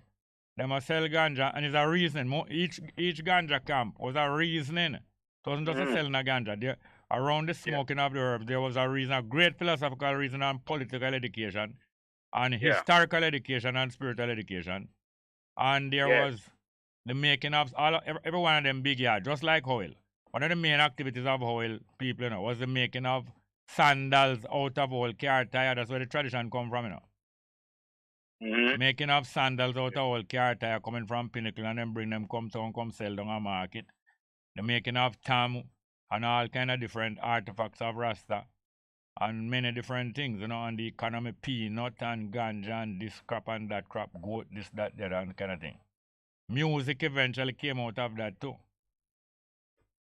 Well, Well, the music, obviously, people should know that is Kumina was the actual heartbeat of the whole community, and actually it still is. So Nyabingi drumming really come out of a fusion of Kumina with Boro. Kumina Boro is a tradition of you know that Jamaica and the whole of the colonies there are prison colonies, and therefore there was no disparaging or shame when individual members of our community, long before Rasta, went to prison and come from prison. And there was a little kind of cooperative movement, like a partner thing, where when you come from prison, people get together and give you a start back in life after coming from prison. So you usually have some return from prison dance. You ever hear about Light the Brevet of the Scatterlights? Yeah, man. When Brevet go to prison and come back, there was a big dance up a crossroad, a silver slipper name, the return of the giant Brevet. And after that dance, the proceeds of the dance is handed over to the returnee if he make a start back in life. A man like Brevet, he might have lose him base, him could have buy back a base, or him could have do this, or him could have do that. So the Borough was a society amongst the African to welcome people back from prison. And the drums, the Borough drum was a special style of drumming, very rebellious and very harmonious. And it along with Kumina, the merging with Kumina, produced this kind of music and so on, and the tradition and the chant and the defiance. The defiance, you know. And Howell was not dreadlock. I don't think he used to wear a beard most of the time. No. But a lot of the early dreadlocks was accommodated in Howell camp. Howell himself, like Marcus Garvey, would wear mostly suit and be clean shaven and so on. But he used to present himself like a diplomat or a government representative. And certain of the brethren are warriors, and certain are farmers and so on, and wouldn't have any need to be dressing up themselves or to be like one part of the Bible when they ask about John the Baptist, and people say, boy, I like what I'm talking about, him too rough. And the next prophet said to Jesus said to them, say, what you went out in the wilderness? You know, so the man live out in the wilderness, because I'm still apart from Babylon. What went out into the wilderness to see? A man clothed in fine raiment? We expect a man like that to be clothed in fine raiment and have on suit and top hat? You remember them quotation there? Yes, well, we're going back into the biblical scholarship there.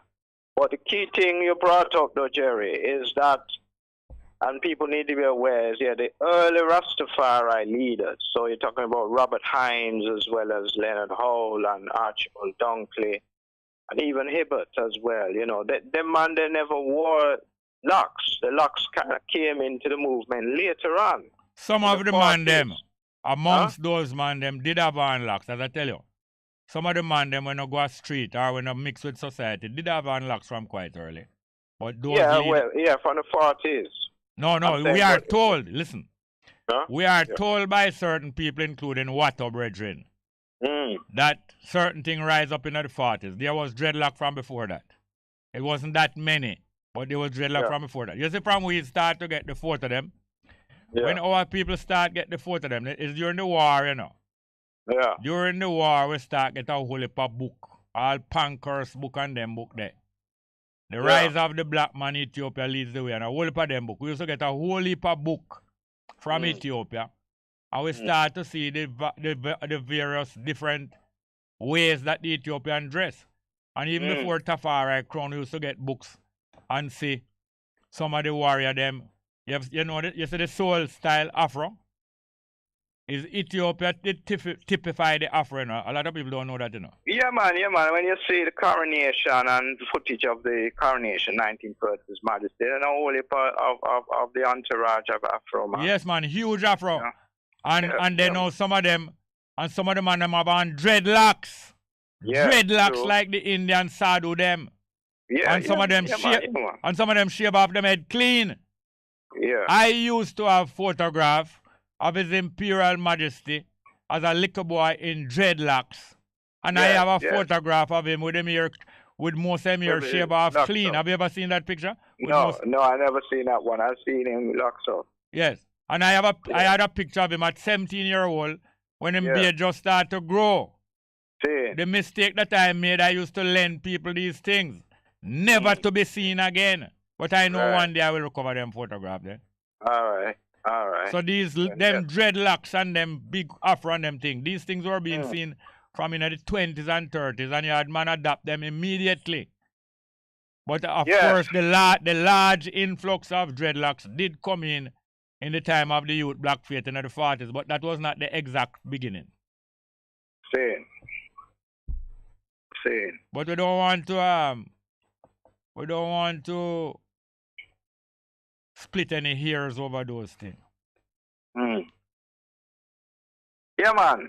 The key thing is that, you know, the movement was promoted. It was basically energized, you know, by ones and ones. But Leonard Howell was probably the most effective in terms of promoting and pulling together, recruiting a community, members, you know, a community. Yes, in the early 30s, yeah, and especially in St. Thomas, where you know it was a great reception for the preachings, and so yes, forth. And one of the reasons for that, St. Thomas has always been one of the centers of African retention. There you go. You hit the nail on the head. And also some of the Congo people who came here long after enslavement. Right. Yeah. And as the Kumina tradition is rich because it's them who bring Kumina. And that's why they went to Congolese tradition. And that's why they went to St. Thomas. That's another reason. As I said, so when the African retention was there, immediately as in preaching about the greatness of Africa and a black God and so forth, they were receptive to that. Gravitate. They would gravitate. Yeah.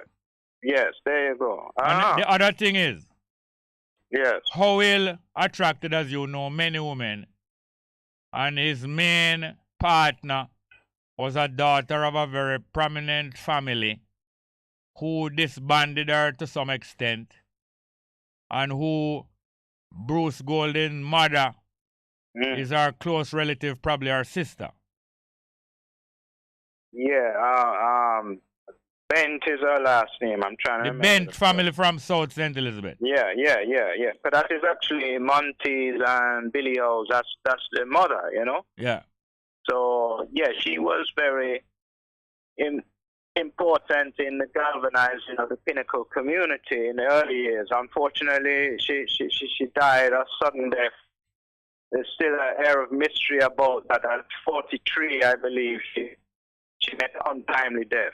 We don't really know what happened or how it happened, but her, you know. All right. So if we want to know more, we can gather tomorrow at the House of Dread at Ras Im up here. House of Dread, Country Farmhouse. Country Farmhouse, the same in the same precincts. It's in the same vicinity, but but House of Dread is behind. I know, in the precinct. I don't want people, so Country Farmhouse is the one in front as you come in. Yeah.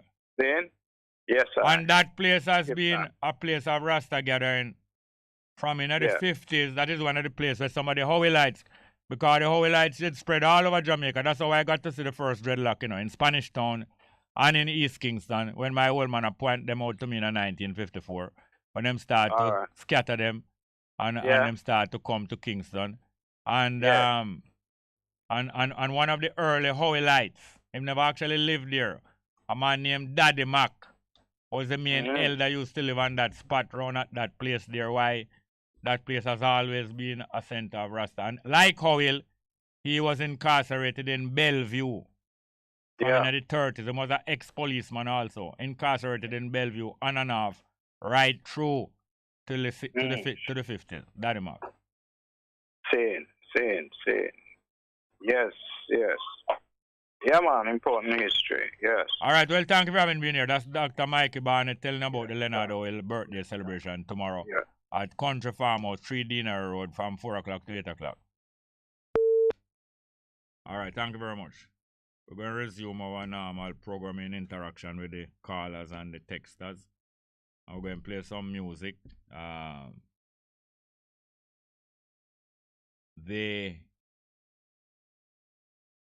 going to play a piece of music from Bunny Whalers. This one named Pass It On. Because we must continue, as I was saying to Mikey Barnett, to deflect and to diffuse enough of the tension, bitterness, antipathy, enmity that rise up between individuals and groups of us from time to time. And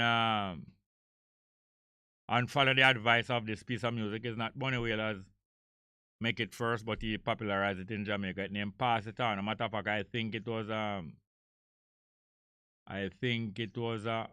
African. I'm not sure if it was African American music. Pass It On. Let's hear from Bunny Whalers. Pass It On.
What your hands do, it's your own eyes that have seen.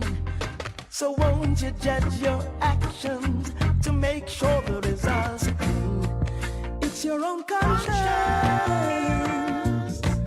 that is gonna remind you that it's your heart and nobody else's that is gonna judge. Be not selfish in your doing. Pass it on. Pass it on.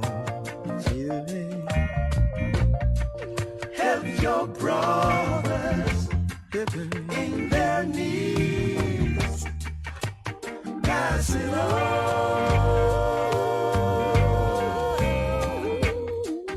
Live for yourself. If you will live in vain, live for others. You will live again. In the kingdom of Jah, man shall reign. Pass it on. Pass it on. Pass it on.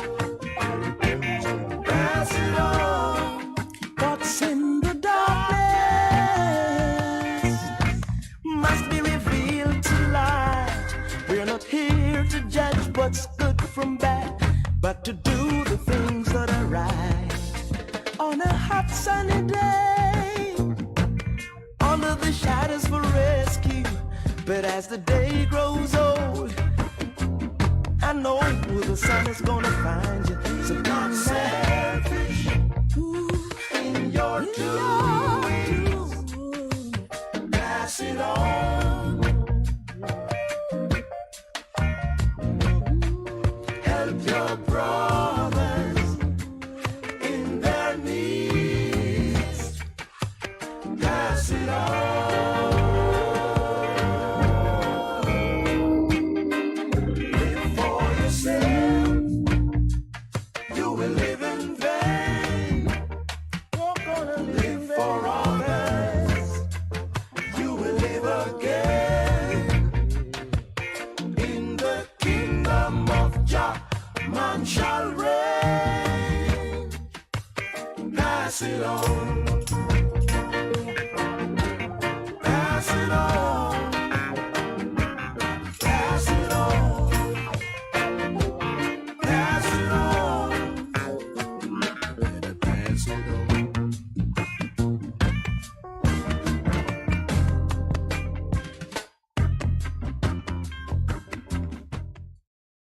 Yes, the sound of the Whalers featuring Bonnie Whaler. Pass it on, you know.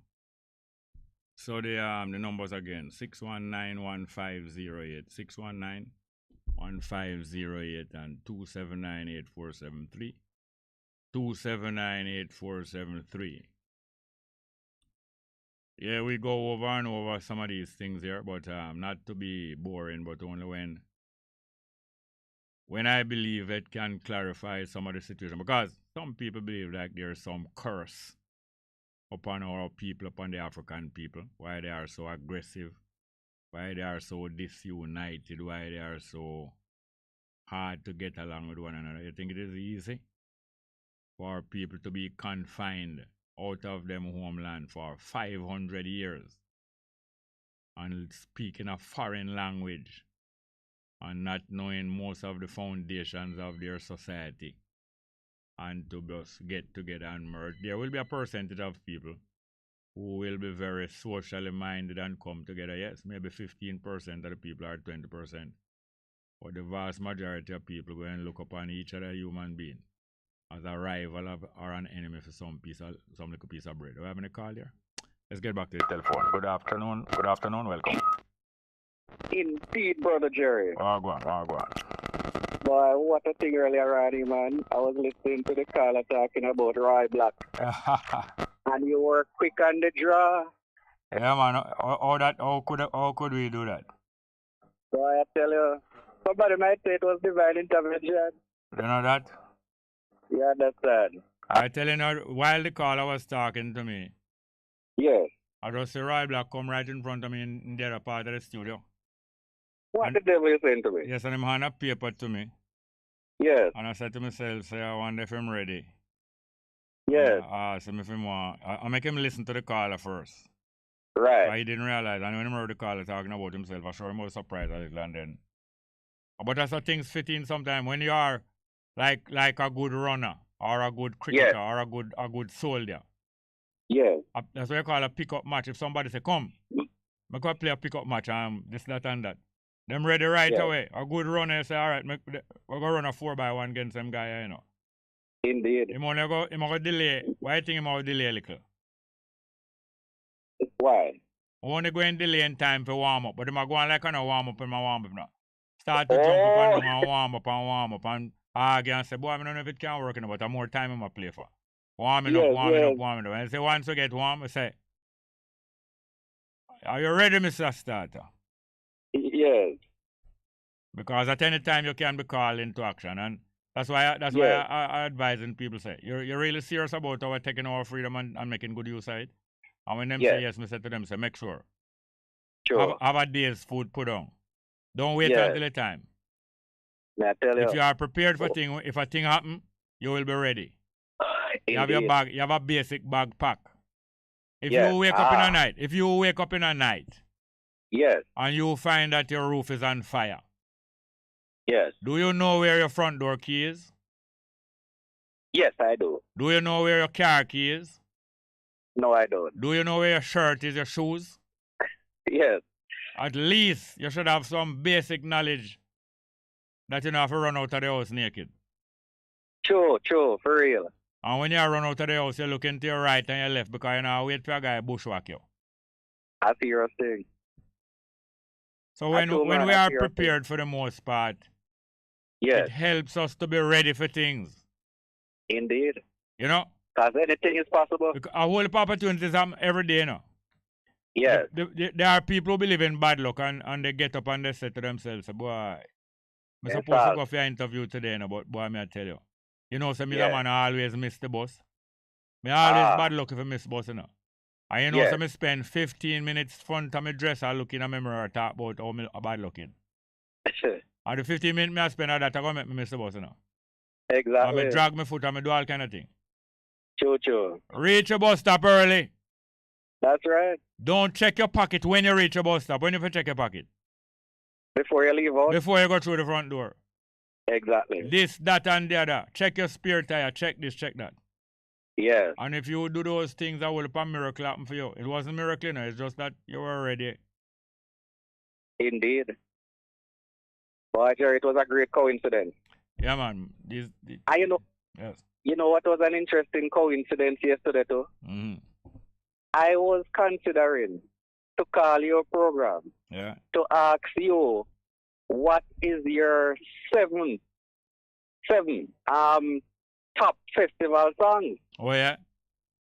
But funny enough, I was even considering to ask you what was your take on a festival song that won 1 year. Something that I consider would be great for listening when you're exercising. Yeah. It's called You Stop, She Stop, She Go, She Stop. Yes. I want to make closest brethren sing the music, you know.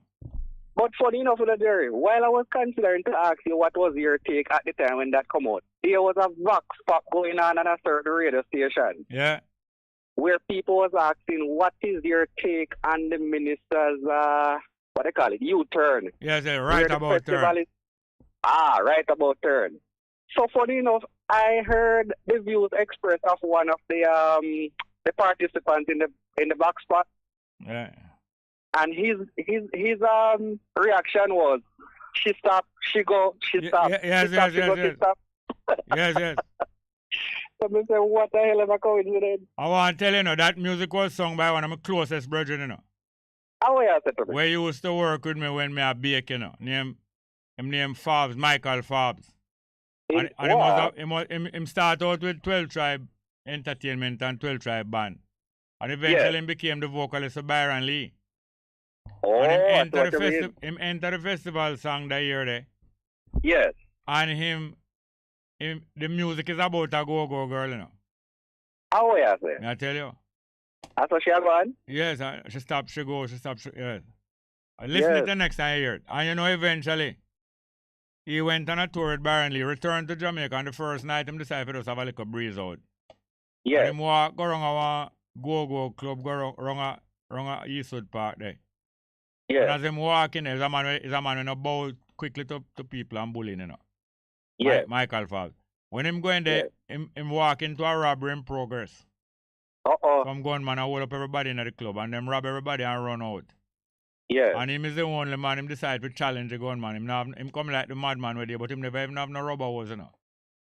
Look at that. Him run out of the go-go club and challenge the man him without anything in there, man. What? And him shot him dead. Oh, what? They kill him? Yes, less than 2 years, almost about a year after him win the festival song. Oh my God. And a matter of fact, they were trying to take away that festival song from him because them people it claim say Byron Lee did buy out the festival song contest judge them. Cause Byron Lee was very one of Seaga friend. Okay, yes, influential. Michael Forbes, she stopped, she go. Yeah. Yes. Okay. You know one festival song, Jerry, that it was very interesting to say the least when it came out. Chiquitita. Oh yeah. That one have all the kids them singing, brother. Yeah man, it's very catchy. Yes, man. As a matter of fact, Jerry, that song was winnable. Matter of fact, there Eric Donaldson, you know. Yeah. He have a go-go club in the Bagua Gorge, you know. What the devil you saying to me? Go-go. Yeah man, and guess what him call it? Dilly Dally? No, not Picture on the Wall neither. Oh yeah, sir. Him call it Cherry O Baby. Very famous go-go club. Oh yeah, sir. It's still down there, but I think them change the name. Yeah. You know the Bagua Gorge, you know like a village right in the middle of the Bagua Gorge, them call what them call slip me I know. Yeah. But enough cherry got picked down there, no doubt. Yeah man. Kent Village, a little village. Kent Village. Right now I'm going out drive through Bagua Gorge. Only for bar and club. Oh, I see what you mean. By the way, Jerry, interesting news on the court scene. Yeah. I gather that retired superintendent of police, Altimore Campbell, O.C. Parro. Yeah. The case involving the policeman in this pepper spraying incident is on the way even as we speak. You mean the pepper spray with the young lady or the pepper spray where ex-police get pepper spray? The pepper spray where the ex-police got pepper spray. Oh. Hopefully, at the end of the day, the whole truth and nothing but the truth will come out. Yeah. Looking forward to see how this one unfolds. Yeah, man. By the way, I see we're on 2 foot post. Yeah. Got almost $2 million in terms of fraud from Master Griffith. No, 5 million. 5 million? Oh, yes, indeed, you're right. 5 million. Almost 5 million, I'm saying. Yes. We'll be interested to see how this one unfolds. As a matter of fact, Jerry, it's a timely reminder, that if anyone is buying land, it's good to have a lawyer on board. Yeah, a good lawyer, yes. Thank you. You say it the right way, Jerry, a good lawyer. But you have lawyers and you have criminal lawyers. No, you have lawyers and you have lawyers. Indeed. Especially criminal lawyers. Well. Yes. Oh, Jerry, I was watching the court overseas to this policewoman who pleaded guilty to importing 1,000 grams of cocaine in the U.S. I think kind of February happened. She was supposed to know her fate today. Yeah. But as fate would have it, if that is what happened, it has been put off until the 27th of July. Oh, yeah, sir. I think she named Shelley and Allen. That's the Jamaican police. Indeed. I gather that she won't be out of the woods, legally speaking, after the court decide her fate because she has to go to Wisconsin in the U.S. to face some other charges in terms of lottery scamming and all them things. I know Wisconsin, or Wisconsin. Oh, thank you. Thanks for the correction. Yeah, Wisconsin, yeah. Indeed.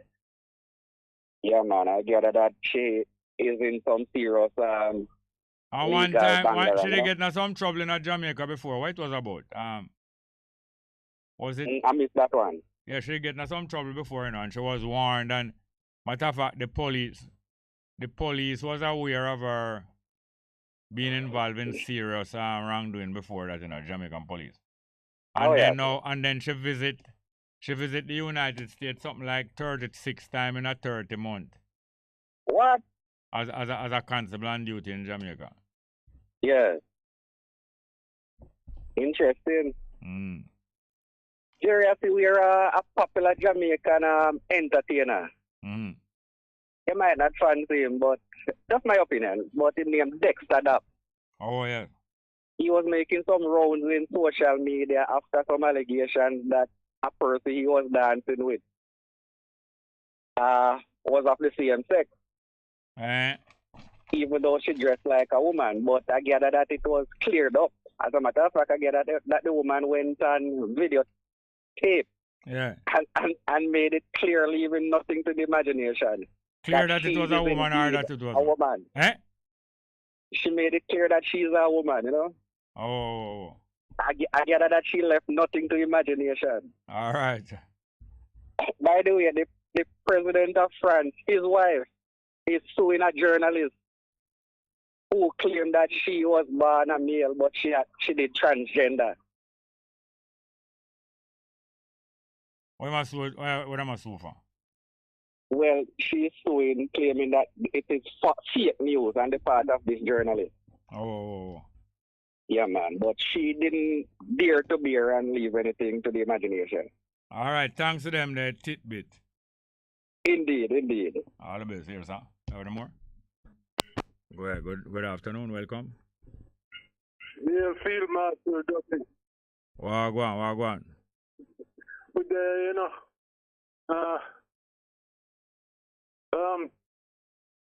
consequences for our actions, Jerry. Wow. You know? Sometimes we're conscious of it and sometimes we're not. But I always know why the fire always upset when they talk about certain things government are responsible for. Yeah. And the dirtiest thing that they're responsible for is Garrison. Is what? And Garrisons. Oh, yes. As far as I'm concerned, as far as you can see, because yesterday's terrorism that took place in Spanish Town that terrorized the whole island, yeah, you know, that's a direct consequence of those actions way back in the day. You know, it's terrible, but like we said, I mean, the rude boy family, well, they're the thing, you know, we're not afraid of anybody. But at the end of the day, it's best to stand up to the people that are really persecuting you and stand up for truth. You know? Persecuting who? Persecuting who? Huh? Persecuting who? The system that is persecuting your family that's being killed on a daily, like it's nothing at all. You know? Jumping out in the middle of the street and just shooting discriminately. It shows, I mean, how far brainwashing can take people. I don't know brainwashing alone, you know. Them the gangster, hold on there. Them the gangster is part of the power structure. Them is part of the power structure, them. Yes. Because it's established in corruption, I mean, that's all you can expect in it at the end of the day. From its corrupt thieves that actually set the system in place, we can't really expect anymore. And that's where the revisitation of constitutions and that by humanity, as far as I can see, will change the thing for better. It's just a lot of criminals and crooks are sitting down in the seats of power, dictating what happens in our lives, and they ain't got no good intention for us. You know, no good intention for us, because if they did, they'd be standing up to the real criminals of the world. You know, the ones that are going around and killing good leaders in their place, and you know, just for resources and oil and all these kind of things. It's just straight up wickedness. You know, I don't know if I can. There's a excerpt from a speech by His Majesty in April 1958. I don't know if a couple of minutes to just read. Yeah, man, go on. All right, you have to sit with me because I'm reading it on the phone. In this development, Ethiopia will have its own particular, and we feel, important role to play. It is for for this reason that we have charged our beloved son, Prince Dali Selassie, with the high mission to be our personal representative and the head of the Ethiopian delegation to the Conference of Independent African States. Ethiopia knows how hard one is independent and how vital it is that men be jealous of their freedom and be ever prepared to defend it. Ethiopia knows, as her history has taught her, that the world is small and that cooperation among all nations of the world, East and West alike, is not only possible and desirable, but indispensable for the welfare of mankind. Ethiopia knows that the willingness of the independent state of Africa to cooperate and work together in solving their common problems and achieving the common goals is essential to the continued progress of the African people. It is propitious moment that the future that is at this very moment, the free nations of Africa are giving tangible evidence of their determination to work together, not only for their own good, but for the good of Africa and the entire world. The task is great. It demands wise judgment and statesmanship of the highest order. It requires unceasing labor, a dedication to fundamental principles and objectives, and a determination to overcome all obstacles, however large. He who suffers conquers, and in the final resort wins the crown of victory.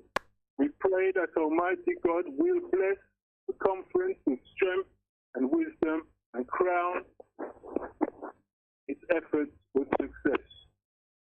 Right. Yeah, man. Thank you very much for that, yes, huh? Yeah, Rastafari. 1958, Jojo. Next call. Good afternoon and welcome. Let's go, Bongo. Go on. Midday, I saw you there, as usual, you know. A Jack Trench, that? Yeah, man, a Jack Trench, yeah. Go on. Yeah, man, and Midday, I saw we see some of your co-workers, them coming at Port Marabia pass through the year in last weekend. What you say? Yes, so that little rain I set up, me hope no flood no come. That to the Bess FM always bring a set me, but we love it. Yes, sir. Yeah, man. So give thanks. I mean, there so if you come get the eye, check it about there. So we push out the ball. Me have to keep a little time, but I don't believe next week I will pass. Yeah, man. That's great, man. Yeah, man. And everything is everything here, sir, because the farm is going. But when me I say no Bongo. Yeah. A lot of people have said them want land and the land and the truth. We preach that every day. But right now, many of the people that we are calling that talk about land, they not put out no effort and go get no land, you know, because land is not that hard to get. Like when enough people are going, like say, you know, a bar and a grill and all them things. Yes, yes. Know. The things we are looking at the land and where the people them want and not here much. Yes. Is the land where people capture already? Yeah, that's where people own already and pay them taxes and all them things. That's why you see it look like it's a problem to get land. Yeah, but there's other land. Lots of land, man. Lots of land. You have to check it because it's not the first part where you get here go hold, you know. No. But by holding peace and go and penetrate what land is and know how land here, you know, you get a proper piece so you can't stay there. You can't go in the public where the people, your neighbor, they not live good with you and they say you want land. No. You have to go hunt land out in the area there because we know personal we have to preach these things every day. Say, are you really land at the solution, you know? Yes. Yeah, man, without the land, we not going to reach nowhere and the people they must know this and put out more effort, man. Yes, sir. True. I'm tired of them talk about the Rasta thing or Rasta this. When they get the land, they now do nothing to it, Bongo. Yeah. That don't make any sense, you know? I know exactly what you're talking. Yeah, man. So me I yell up the rabbits be a passy and, you know, Bridget we have brave. Me I go make my donkey brave, make your donkey brave. I tell you. What bless up Taliban. Yes. Yeah, Bridget, if you get that check. So, yes. You know, all them can't hear, man, I hear say, we still in the hills. We not left no hills neither. True. No better no day. Me have a next song in the Bongo, so we're gonna carry next part two here. We need to hear, we have that. Yes, I might have one I go forward with, you know. So give thanks. Alright, yes, that change. I hope the youth are come on. Yes, the youth are come on, you know, today go and go check out down a sentence, be able to get the right thing, how it come on and what the problem you have. If you might take better good care, you know. Yeah, man. Yeah, respect. Thank you very much, yes, sir. Bless Just change that. Yes, sir. The numbers again. 619-1508. 619-1508 and 279-8473. 279-8473. Ready? All right, next call again. Good afternoon. Good afternoon, Jerry. Wagwan. Midday upon the gully side, man. Yes, sir. Yes, Jerry, boy, I'm here, so things are going to Spanish Town again, you know. Today? Yeah, man, yeah. Sisters just call me and tell me. Wow. But, you know, this just a demonstrate to it, you know. The head of these gangs, the link with the politician is so strong that even abroad they like they're not afraid to do with them. No, because they're rich, you know. Them rich, you know. Yeah, man. Them rich, man, have money for spare, man. Definitely, that's why when they're dancing, can burn up all the money and dash away anything and all. Yeah, man. And them know where more come from. Yeah, exactly. It's a daily thing, you understand? And them cool, you know, cool. I'm not afraid. Them cool. Yeah, man. But it's going to end one day, man. It's going to end because, you know, I think more and more Jamaicans, you know, sick and tired and fed up. You know, it come like, you know, when time, you know, say, you should have paid so much light bill. But because of the corruption, you have paid so much and you're sick and you're fed up every time you get the minimum wage. You know, it's like the whole lot of money gone back in our paying them. Can you imagine, man? So I saw sick and fed up of these youngsters and PNP and JLP at the head of them. You understand? Yeah, man. Them learn. Look for more energy. Eh? Yeah, man. Look for more, man. Thank you very much, yes, sir. Them learn from the politician and then benefit from them. We have any more call? All right. We have some more live chat here. Mr. Small, Delrine said, the weather predicted a heat wave in London tomorrow. The heat started already, man. And it's only 25 minutes before 7 in the evening. At this time of the year, it don't look dark until 10 o'clock in the evening. Sister D. Ruben said, them didn't need a Jerry Small for them time. The emphasis of collaboration in them times supersede ego and status. We have called. All right, let's get back to the telephone. Good afternoon, welcome. Yeah, Mr. Small. Wagwan. You called earlier. Yes. And with that talk, and you said me to call back, you have to go to some other thing, no? Yes, man. What will that talk about again? Or you want to come up with something different? Yeah, me that talk about America and Europe. Oh, yes, the population. Them demand, you know, America and Europe is a very cold place. Yeah, man. Northern hemisphere. It's very cold and they don't have a lot of resources. Most of the countries in Europe, they can't really feed themselves because based on their climate and so. Yeah. So Africa have almost, like, in terms, not in food, but Africa have almost every type of resource that the world needs. Yeah, man, both food and mineral. Yeah, so Europe and America, what they do, they put in leaders in Africa. most of the leaders in Africa, you know, Yeah.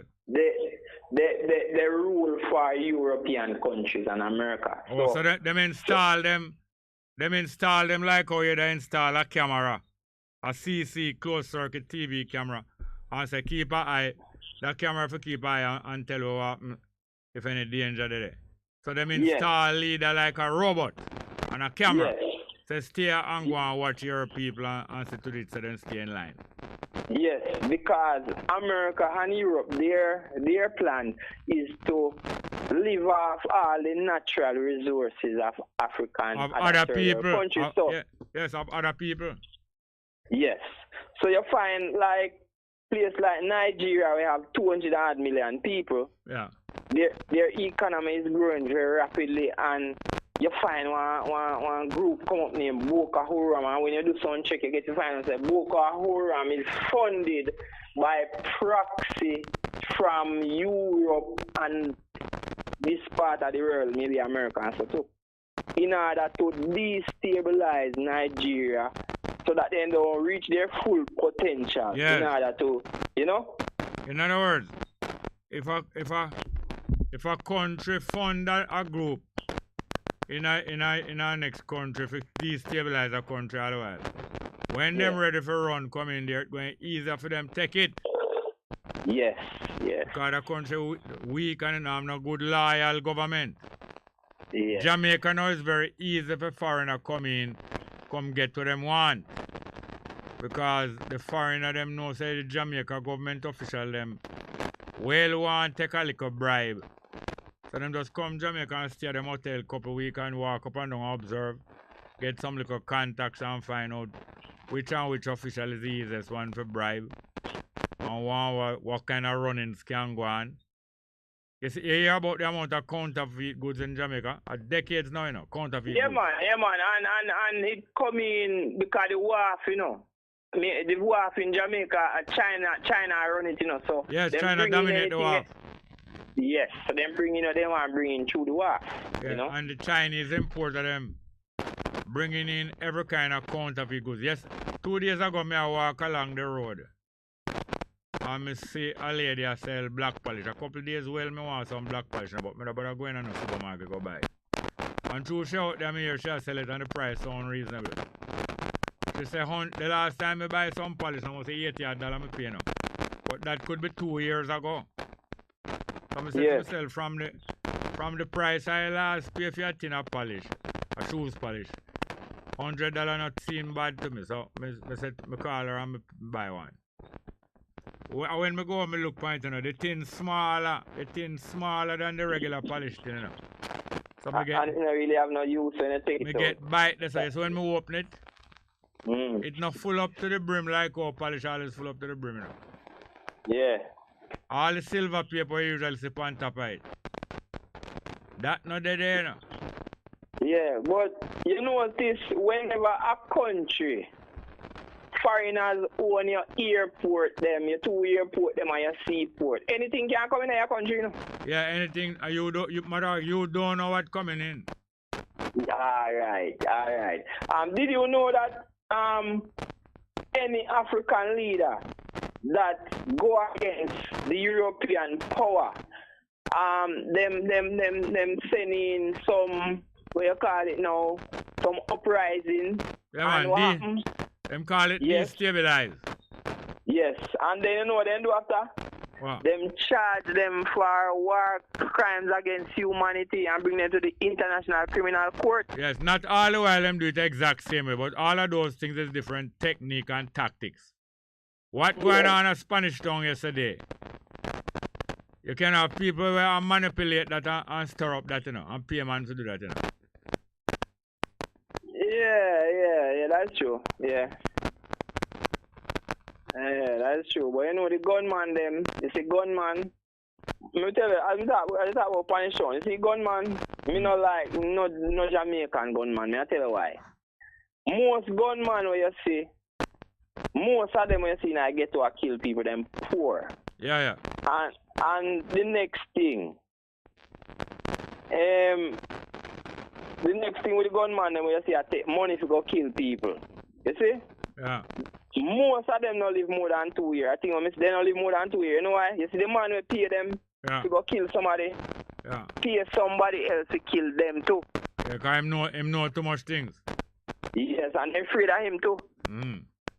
Yeah, so most gunmen don't live more than 2 years, you know. Or they make the police kill them because if him go tax, you did pay him or go to prison. Yeah. So, and guess what too? The police them know this. And most people in Jamaica know this too.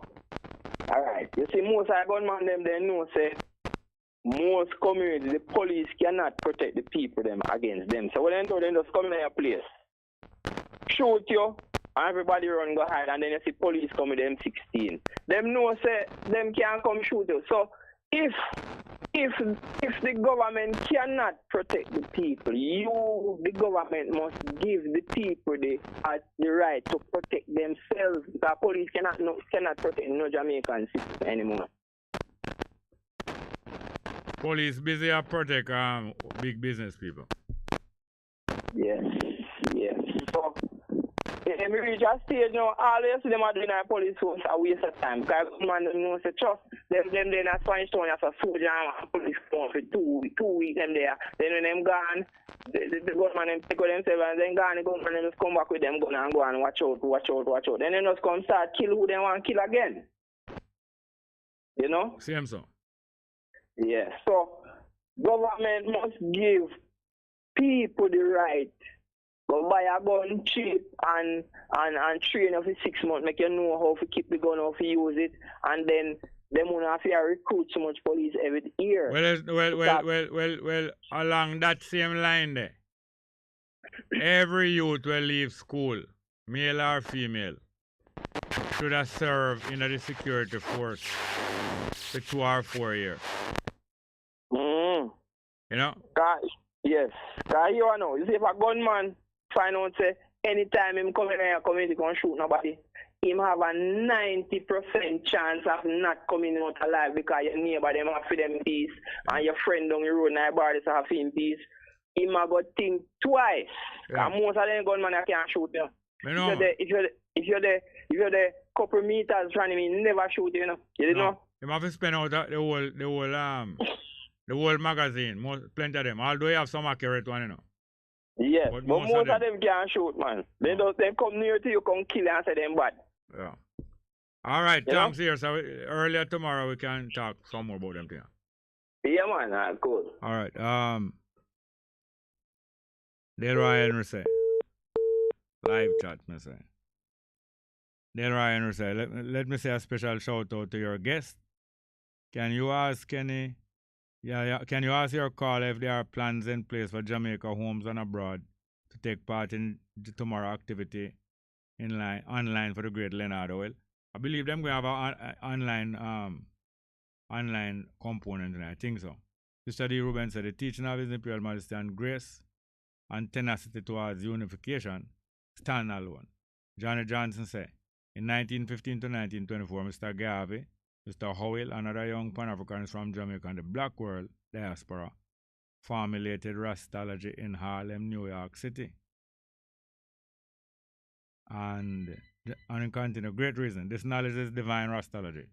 Ideology is tabernacle that need to be preserved by any means necessary. And him continue. Brethren and sisters who struggled on the earth plane didn't die in vain. The place is better because of their sacrifices. Rastas, especially ESP McPherson, Cedric Brooks, Ras Menelek da Costa, count as it more time. Mr. D. Ruben said the high knowledge of Rastafari was given to I man without locks. Original bald-head Rastafari. Sister D. Ruben said, never in vain, never. The natal basket said my icon is Sam Brown. And Sister D. Ruben said, Yale Rasta, I'm a country farmhouse. Sister D. Ruben, I yell there, Rastafari, Tenel, Raspagana. Hold up a fire. Be not selfish in thy doings, pass it on. Shall I hear the Bunny Wheelers music? We have a next call? All right, next call there. Good afternoon and welcome. Good afternoon, Mr. Small. Welcome. One more quick thing, Mr. Small. You know, say, I think it was last week or week before, I watch TV and I see them highlight in one individual identification of an individual. See, and the individual with them identify appears to be like me. Yeah. Because me have one of them. We don't have the national, the ID itself, you know, we have the paper ID, but the letter ID. So, we see them identify that similar in letter on the TV, and the person appear look like me, and them say the person want it. So, me I try to oversee in which direction the government is going, because me I follow him trace, you know. I'm more to know which direction going, because more be a part of in whatever beneficial in anything beneficial come out of the government. Beneficial. Some people Yes, identify you as wanted, man, and you want to know where beneficiary will come out of it for you. Right. Then turn them up. You soon know what beneficial will come out of it. No, Mr. Smart. You might get a trip to America. All right. You say the government look to that it can easily identify me by my state number. By your I have a state number. My state number. State number? Yeah, my state number. Then can call Varick Street. You know Varick Street? What? Varick Street. Which part that? That's the immigration center in New York City. I sure you say you know New York, man. All right, we know say you're traveling. No, Mr. Smart, that's not the issue, Mr. No, it's not the issue, but we know say you're traveling. Uh-huh. So, since you know, say me travel, then you must say me have link, because me I come out of a high impact. You're coming out of what? A high impact, a low grade in prison where them teach, a low grade prison where them teach. High impact? Yes, sir. And you was in a low grade prison? Yes, a low grade prison teacher in basic military training. Oh, so you have military training? Yeah, like how to run up and down and carry a mattress up on your head. Run with a mattress on you. And if you're in the zoo, and people come there, I'll pat you up on your jaw all the while and push them finger in your mouth. Say only one herbalist come and visit me. One female herbalist me have now. She alone come visit me. And them time she was like she was 17 them time that she told me she was 19. I mean, I'm 21. So whenever I would say she was 17. So how old is now? How old is now? Me OG, man. I'm 50. Yeah, 50. All right, a time for you stop talking about them things now. Yeah, I want to do that, but the system keep riding, man. I don't want the system ride me. Oh, the system will ride you. You're trying to make them ride you.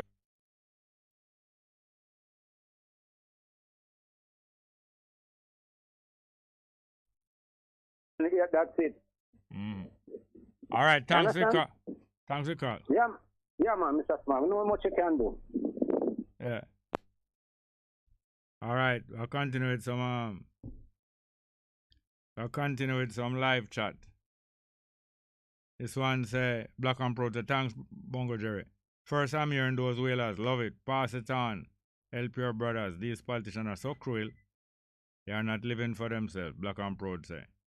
Jamaica politicians live for the vampires in England, Rome, and Washington, D.C. Sister D. Ruben said, not go so about curse, about with curse upon it.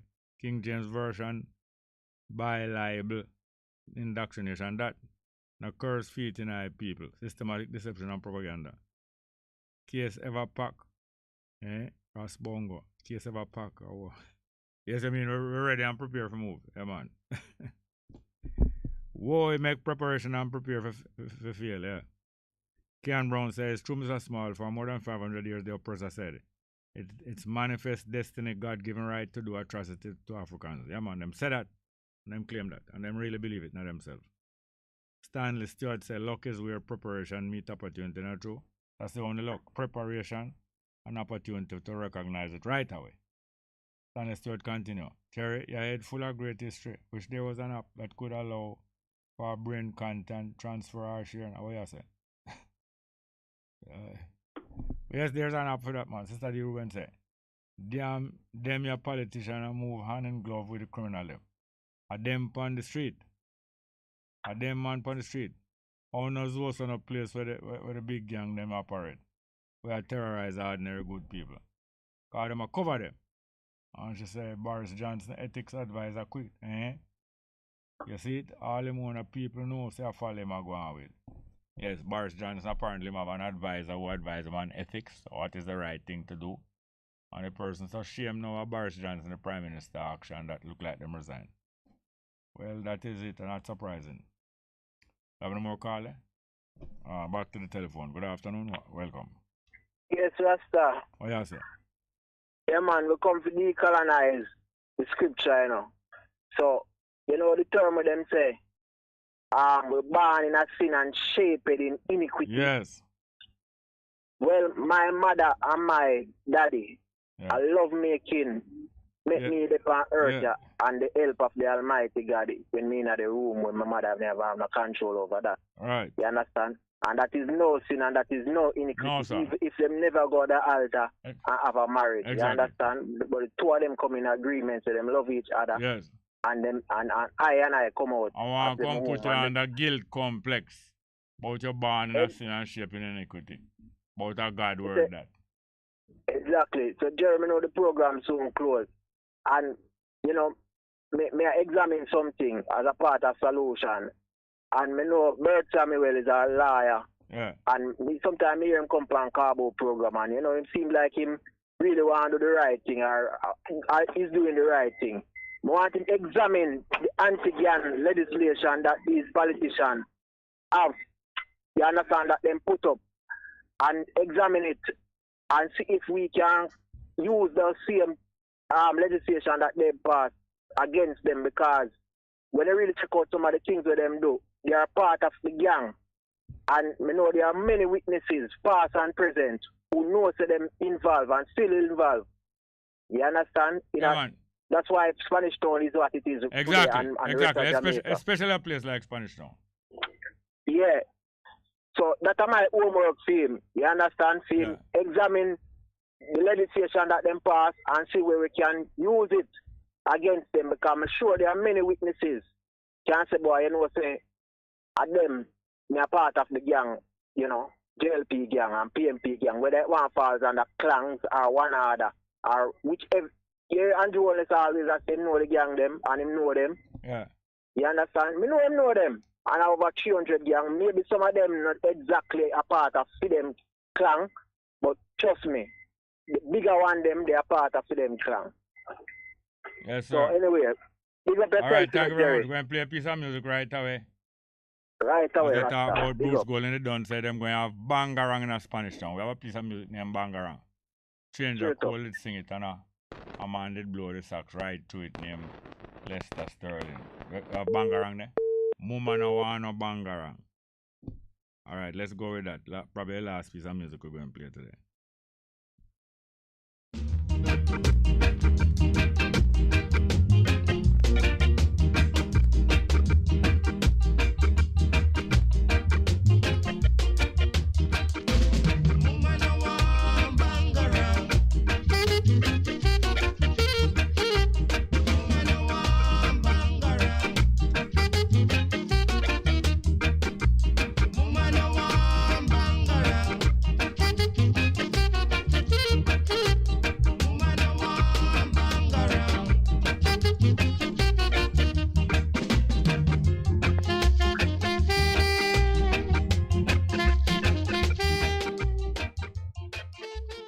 We're going to take this caller. Good afternoon. Welcome to the program. Yes, Mr. Small. I just want to get the proper understanding. Are you saying that there is no such thing as sin? A sin? Okay, let me hear you walk through it. What the word sin, you know the original meaning for it? Yeah, man. Yes. Yeah, you talk about it already. No, hold on. Don't be impatient. Hold on, man. Don't be impatient. Make we go through it again. What you understand the word sin to mean? when you transgress the law. No, the word sin mean Missing the shortcoming. mark. No, the word sin originally mean what? Wait a second again. Missing the mark. Yes, sir. Shortcoming, or you never reach up to the mark. There was an aim to behave certain way, and you never behave up to that way. You come short, you Yes, fall Mr. short. Small. Sin, Yes. yes, sin. Yes. Yes, I wouldn't say sin do exist. Oh, it does exist. Okay, so do we human beings sin? Do we sin, human beings? I don't know about you. You sin? Okay. You sin? Yeah. Yes, Mr. Small, yes. Yes, I don't come up to my expectation all the while, neither. True. Okay, so basically what you're saying, you dismiss that concept. No, right? I am saying it's a human saying.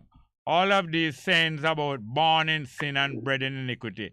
Is man right that? Not no God. Yes, Mr. Small, I know you dismissed the Bible and God and Christ. I don't dismiss the Bible and I don't dismiss God. The Bible is one of my favorite books. Yeah, you say that all the time, yes. You don't believe me? No, of course I don't believe it. It's impossible. What is impossible? That the Bible is one of your favorite books. Then who is to decide which is my favorite book? You or me? No, you must decide. Then how are you now going to decree after me decide that the Bible is one of my favorite books? Who are you to decide that is impossible? Well, I suppose your favorite don't mean that you like it. I suppose. I don't know. No, favor. I favor it. I favor it. It is in my favor. I give credit. Does mankind need a savior? What? Does mankind, humanity need a savior? Need a savior? Yes, Situations need saviors. All mankind is not in the same situation. I see. So if mankind needs salvation, how could it be that is another man going to save salvation? Going to save mankind? Yeah, well, you cannot answer that question because you answer it. I ask you. I ask you. You answer it. The teaching that I have, that I believe, yes, is that God sent His only begotten Son to save mankind. What begotten mean? Sex. When you sex your woman. Oh, so God did sex him woman. Hold on. When you sex your woman. Yes, okay, I agree. Hold on, please. Hold on, don't get agitated, sir. Hold on, sir. You're getting agitated like the Son of Man soon come. I come you soon come, you can't get agitated. Just cool.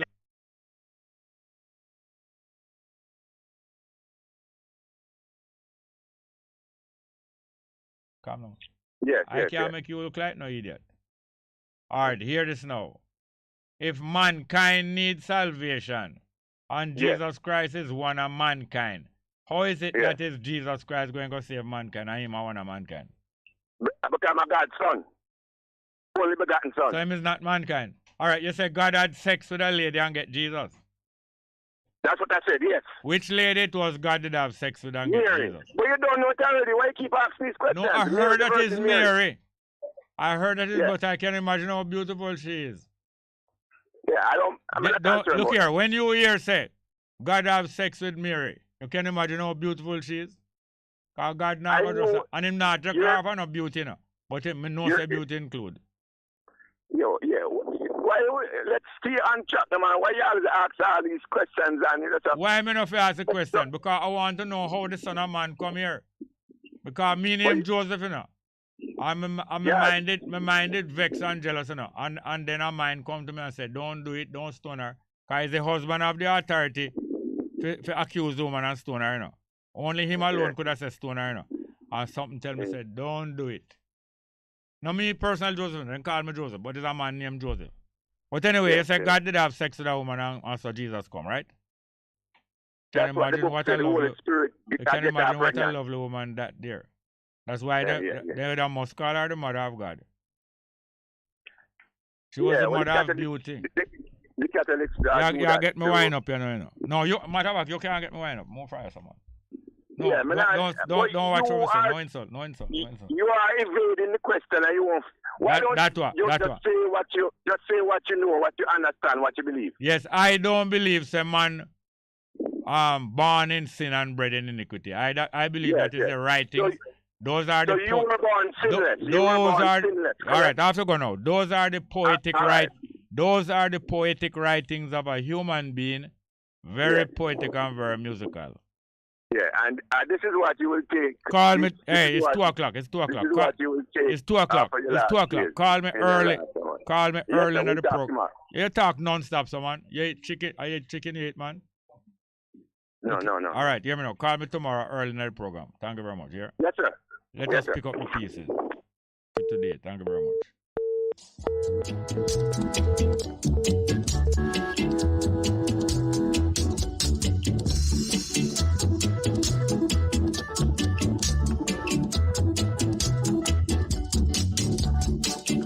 Here to pick up the pieces. Here to pick up the